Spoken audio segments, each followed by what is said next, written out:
ಸ್ನೇಹಿತರೆ, ವಾಲ್ಪರೈ ಅಭಿವೃದ್ಧಿ ತಂದ ದುರಂತ ಗದ್ಯದ ಮುಂದುವರೆದ ಭಾಗಕ್ಕೆ ಪ್ರಯಾಣ ಮಾಡುವಂಥ ಸಮಯ. ನಿಮಗೆಲ್ಲರಿಗೂ ಕೂಡ 50ನೇ ಕನ್ನಡ ಆನ್ಲೈನ್ ತರಗತಿಗೆ ಸ್ವಾಗತ, ಸುಸ್ವಾಗತ. ಕಳೆದ ತರಗತಿಯಲ್ಲಿ ಅಭಿವೃದ್ಧಿಯ ಹೆಸರಿನಲ್ಲಿ ಏನೆಲ್ಲ ದೊಡ್ಡ ದೊಡ್ಡ ದೌರ್ಭಾಗ್ಯಗಳನ್ನು ಇವತ್ತು ಮಾನವ ಕುಲ ಭೂಮಿಯ ಮೇಲೆ ತರ್ತಾ ಇದೆ, ಅಂತಹ ಒಂದು ಪ್ರಯತ್ನದಿಂದ ಹೇಗೆಲ್ಲ ಸಮಸ್ಯೆಗಳು ಬಿಗಡಾಯಿಸ್ತಾ ಇದ್ದಾವೆ. 21ನೇ ಶತಮಾನ ಎಂಥ ಅನಿಷ್ಟದ ಒಂದು ಶತಮಾನ ಆಗಲಿದೆ. ಮನುಷ್ಯಕೃತವಾದಂತಹ ಅಭಿವೃದ್ಧಿ ಎನ್ನುವಂಥದ್ದು ಅಥವಾ ಮನುಷ್ಯ ಕೇಂದ್ರಿತ ಅಭಿವೃದ್ಧಿ ಎನ್ನುವಂಥದ್ದು ಹೇಗೆಲ್ಲ ಭೂಮಿಯ ವಾತಾವರಣವನ್ನು ಕಲುಷಿತಗೊಳಿಸಿ ಒಂದು ಸಮೃದ್ಧವಾದಂಥ ಪರಂಪರೆಯನ್ನು ಸರ್ವನಾಶ ಮಾಡುವಂಥ ಹಂತಕ್ಕೆ ತಲುಪಿದೆ ಅನ್ನುವಂಥ ಒಂದಷ್ಟು ಮಾಹಿತಿಗಳನ್ನು ನಾವು ಕಳೆದ ತರಗತಿಯಲ್ಲಿ ಅಧ್ಯಯನ ಮಾಡಿದ್ದೇವೆ.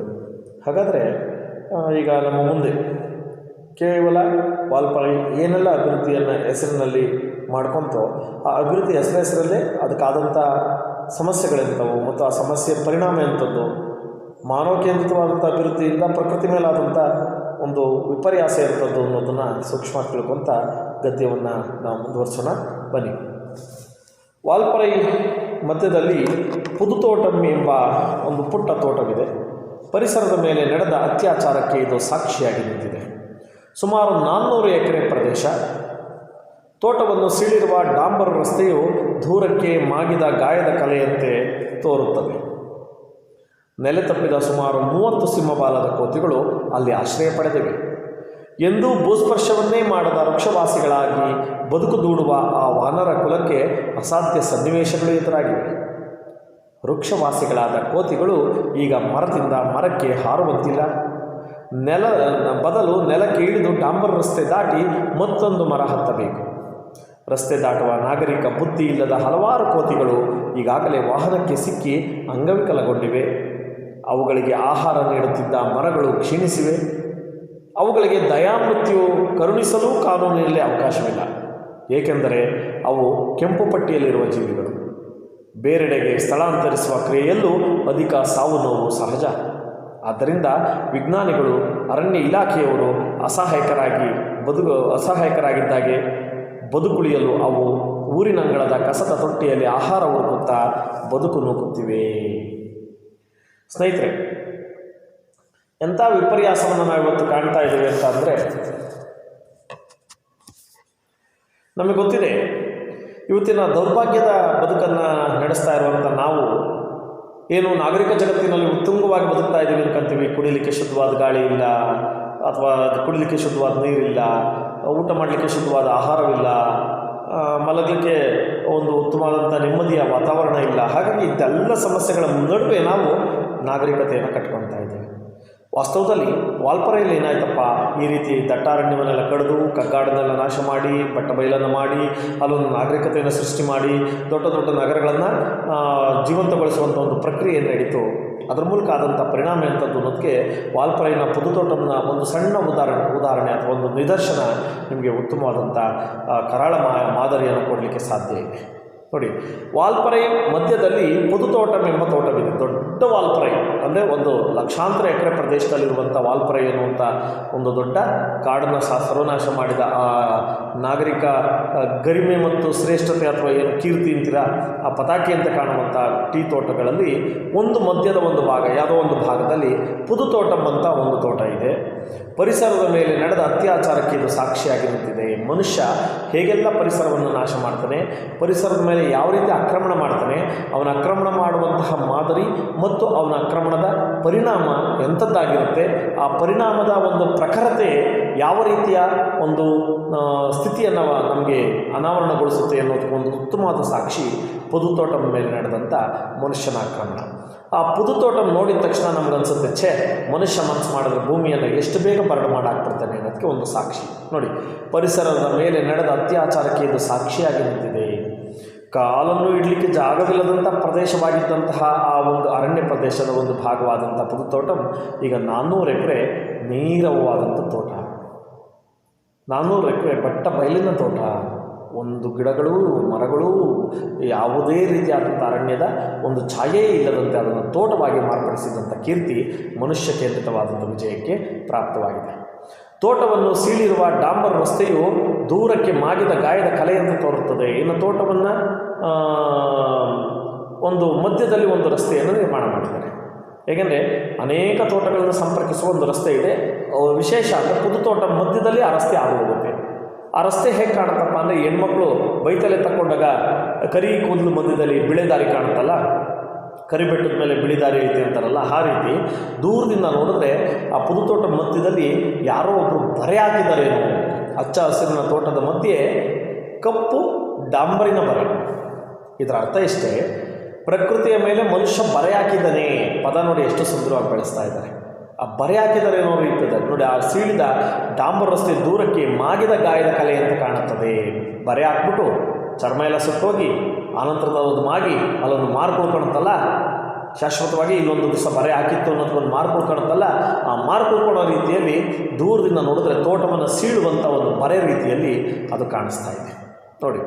ನೆಲೆ ತಪ್ಪಿದ ಸುಮಾರು 30 ಸಿಂಹಬಾಲದ ಕೋತಿಗಳೆಲ್ಲ ಆಶ್ರಯ ಪಡೆದಿವೆ. ಈಗಾಗಲೇ ನೆಲೆ ತಪ್ಪಿವೆ, ಈಗಾಗಲೇ ಬದುಕಲಿಕ್ಕೆ ಜಾಗ ಇಲ್ಲ, ಈಗಾಗಲೇ ಬದುಕುವ ಅವಕಾಶವನ್ನು ಪರಿಪೂರ್ಣವಾಗಿ ಕಳ್ಕೊಂಡಿರುವಂತಹ ಕೋತಿಗಳು ಉಳಿದಷ್ಟು ಮರಗಳನ್ನು, ಉಳಿದಷ್ಟು ಜಾಗಗಳನ್ನು ಬಳಸ್ಕೊಂಡು ಬದುಕೋಕ್ಕೋಸ್ಕರ ಹೋರಾಡ್ತಾ ಇದೆ. ನಾನಾದರೂ ಹೆಮ್ಮೆ ಪಡ್ತೇನೆ, ಮನುಷ್ಯ ಒಬ್ಬನೇ ಬದುಕುವಂಥದ್ದು ಜೀವನ ಅಲ್ಲ. ಒಂದು ಸಣ್ಣ ಇರುವೆ ಕೂಡ ತನ್ನ ಕೊನೆ ಉಸಿರಿರೋವರೆಗೂ ಬದುಕಲಿಕ್ಕೋಸ್ಕರ ಹೋರಾಡುತ್ತಲ್ಲ, ಅದು ನಿಜವಾದಂಥ ವಿಶೇಷ, ಅದು ನಿಜವಾದಂಥ ಹೋರಾಟ ನೋಡಿ. ಮನುಷ್ಯ ಮಾತ್ರ ಆತ್ಮಹತ್ಯೆ ಮಾಡ್ಕೊತಾನೆ, ಮನುಷ್ಯ ಮಾತ್ರ ತನ್ನ ಬದುಕನ್ನು ಬೇಗ ಮುಗಿಸ್ಕೊತಾನೆ. ಆದರೆ ಪ್ರಾಣಿ ಜಗತ್ತಿನಲ್ಲಿ ಎಲ್ಲೂ ಕೂಡ ಈವರೆಗೂ ಆತ್ಮಹತ್ಯೆ ಅನ್ನುವಂಥ ಕೆಲಸ ಬಂದೇ ಇಲ್ಲ. ಒಂದು ಗೊದ್ದವನ್ನು ನೀವು ಇಸ್ಕಿ ಹಾಕ್ಬಿಡಿ, ಅರ್ಧಬರ್ಧ ಜೀವ ಮಾಡಿ, ಆ ಗೊದ್ದ ಮತ್ತೆ ಬದುಕುವ ಪ್ರಯತ್ನ ಮಾಡಿ ತನ್ನ ದೇಹವನ್ನು ಎಳ್ಕೊಂಡು ತನ್ನ ಗೂಡನ್ನು ತಲುಪೋ ಪ್ರಯತ್ನ ಮಾಡುತ್ತೆ ಹೊರತು ಅಯ್ಯೋ ಇನ್ನೇನು ಅರ್ಧ ಸತ್ತೋಗಿದ್ದೀನಿ ಬಿಡಿ ನೇನಿದೆ ಜೀವನ ಅಂತ ಅದು ಯಾವತ್ತೂ ಕೂಡ ನಿರ್ಲಿಪ್ತವಾಗಿ ತನ್ನ ಬದುಕನ್ನು ಚೆಲ್ಬಿಡೋದಿಲ್ಲ. ಒಂದು ಸಣ್ಣ ಕೀಟವು ನಮಗೊಂದು ಉತ್ತಮವಾದ ಉದಾಹರಣೆ. ಮನುಷ್ಯ ಆ ಕೀಟಕ್ಕೆ ಇರುವ ಛಲವು ನಿನಗಿಲ್ಲದಂತೆ ಬದುಕನ್ನು ಹಾಳು ಮಾಡ್ಕೊತಾ ಇದೆಯಾ ಒಂದು ಕಡೆ. ಆದರೆ ನಿನ್ನ ಸ್ವಾರ್ಥಕ್ಕೆ ಇಡೀ ಪ್ರಕೃತಿಯನ್ನು ಬಲಿಪಶು ಮಾಡಿ ಇವತ್ತಿಂಥದ್ದೊಂದು ದುರಂತಕ್ಕೆ ಕಾರಣವಾಗಿದೆಯಾ. ಅದಕ್ಕೆ ನೋಡಿ, ಅಲ್ಲಿ ನೆಲೆ ಕಳೆದುಕೊಂಡ ಅಂದರೆ ಬದುಕಲಿಕ್ಕೆ ಜಾಗವನ್ನೇ ಕಳ್ಕೊಂಡಿರುವಂಥ 30 ಸಿಂಹಬಾಲದ ಕೋತಿಗಳು, ಲಕ್ಷಾಂತರ ಕೋತಿಗಳಿದ್ದ ಜಾಗದಲ್ಲಿ ಇವತ್ತು ಸಾವಿರಾರಾಗಿದ್ದಾವೆ. ಆ ಪುದು ತೋಟ ಮೇಲೆ ಒಂದು 30. ಯಾಕಂದರೆ ಅಲ್ಲೇ ದೂರದಲ್ಲಿ ಒಂದೊಂದು ಮರ ಉಳ್ಕೊಂಡವೆ. ಆ ಉಳ್ಕೊಂಡಂಥ ಮರಗಳಲ್ಲಿ ಜೀವನ ಮಾಡಿಕೊಂಡು ಆ ಪುದು ತೋಟ ಮೇಲೆ ಒಂದು 30 ಸಿಂಹಬಾಲದ ಕೋತಿಗಳು ನೆಲೆ ಕಂಡುಕೊಂಡಿವೆ ನೋಡಿ. ರಸ್ತೆಯು ದೂರಕ್ಕೆ ಮಾಗಿದ ಗಾಯದಂತೆ ತೋರುತ್ತದೆ. ನೆಲೆ ತಪ್ಪಿದ ಸುಮಾರು 30 ಸಿಂಹಬಾಲದ ಕೋತಿಗಳು ಅಲ್ಲಿ ಆಶ್ರಯ ಪಡೆದಿವೆ. ಎಂದೂ ಭೂಸ್ಪರ್ಶವನ್ನೇ ಮಾಡದೆ ವೃಕ್ಷವಾಸಿಗಳಾಗಿ ಬದುಕು ದೂಡುವ ಈ ಮಾನವ ಕುಲಕ್ಕೆ ಅಸಾಧ್ಯ ಸನ್ನಿವೇಶಗಳು ಎದುರಾಗಿವೆ. ಯಾವತ್ತೂ ಭೂಮಿಯನ್ನು ಮುಟ್ಟೇ ಇಲ್ಲ. ಸಾವಿರಾರು ವರ್ಷಗಳಿಂದ ಅದರ ಇತಿಹಾಸವನ್ನು ನೋಡಿದ್ರೆ ಮರದಿಂದ ಮರಕ್ಕೆ ಆಗಿರೋದು, ಮರದಿಂದ ಮರಕ್ಕೆ ಅದರದ್ದು, ಅಲ್ಲೇ ಅಡು ತಿನ್ನೋದು, ಮರದಲ್ಲೇ ಮಲಿಕೊಳ್ಳೋದು, ಮರದಲ್ಲೇ ತಮ್ಮ ಜೀವನ ಕ್ರಮವನ್ನು ಮುಕ್ತಾಯ ಮಾಡ್ಕೊತಾ ಇದ್ದಂಥ, ಕೊನೆಗೆ ಸಾಯುವ ಸಂದರ್ಭದಲ್ಲಿ ಭೂಮಿಯನ್ನು ತಲುಪ್ತಾ ಇದ್ದಂಥ ಕೋತಿಗಳು ಭೂಮಿಯನ್ನೇ ಮುಟ್ತಾ ಇರಲಿಲ್ಲ. ತಮ್ಮ ಜೀವನದುದ್ದಕ್ಕೂ ಭೂಮಿಯ ಸ್ಪರ್ಶವನ್ನೇ ಮಾಡದೆ ಮರದಿಂದ ಮರಕ್ಕೆ ನೆಕ್ಕೊಂಡು ಹೋಗ್ತಾ ಇದ್ದಂಥ ಆನಂದಮಯವಾದ ಬದುಕ್ತಾ ಇದ್ದಂಥ ಕೋತಿಗಳಿಗೆ ಇವತ್ತು ಮರದಿಂದ ಮರಕ್ಕೆ ನೆಗೆಯುವಂಥ ಅಧಿಕಾರವನ್ನು ಮನುಷ್ಯ ಕಿತ್ಕೊಂಡ್ಬಿಟ್ಟಿದ್ದಾನೆ. ಯಾಕೆಂದರೆ ಕಾಡಲ್ಲಾದರೆ ಹತ್ರ ಮರ ಇರುತ್ತೆ, ಮರದಿಂದ ಮರಕ್ಕೆ ನಕ್ಕೊಂಡು ಓಡಾಡ್ತವೆ. ಆದರೆ ಇಲ್ಲಿ ಕಾಡು ಸಂಪೂರ್ಣವಾಗಿ ಕಡಿದ ಮೇಲೆ ಅವು ಅನಿವಾರ್ಯವಾಗಿ ಏನು ಮಾಡಬೇಕು, ಭೂಮಿಯನ್ನು ಮುಟ್ಟಲೇಬೇಕಾದ ಪರಿಸ್ಥಿತಿ ಬಂದಿದೆ, ಭೂಮಿಯ ಮೇಲೆ ಇಳಿಲೇಬೇಕಾದ ಪರಿಸ್ಥಿತಿ ಬಂದಿದೆ ನೋಡಿ. ವೃಕ್ಷವಾಸಿಗಳಾಗಿ ಬದುಕು ದೂಡುವ ಈ ವಾನರ ಕುಲಕ್ಕೆ ಅಸಾಧ್ಯ ಸನ್ನಿವೇಶಗಳು ಎದುರಾಗಿವೆ. ಭಯಂಕರವಾದ ಸನ್ನಿವೇಶ ಎದುರಾಗಿದೆ.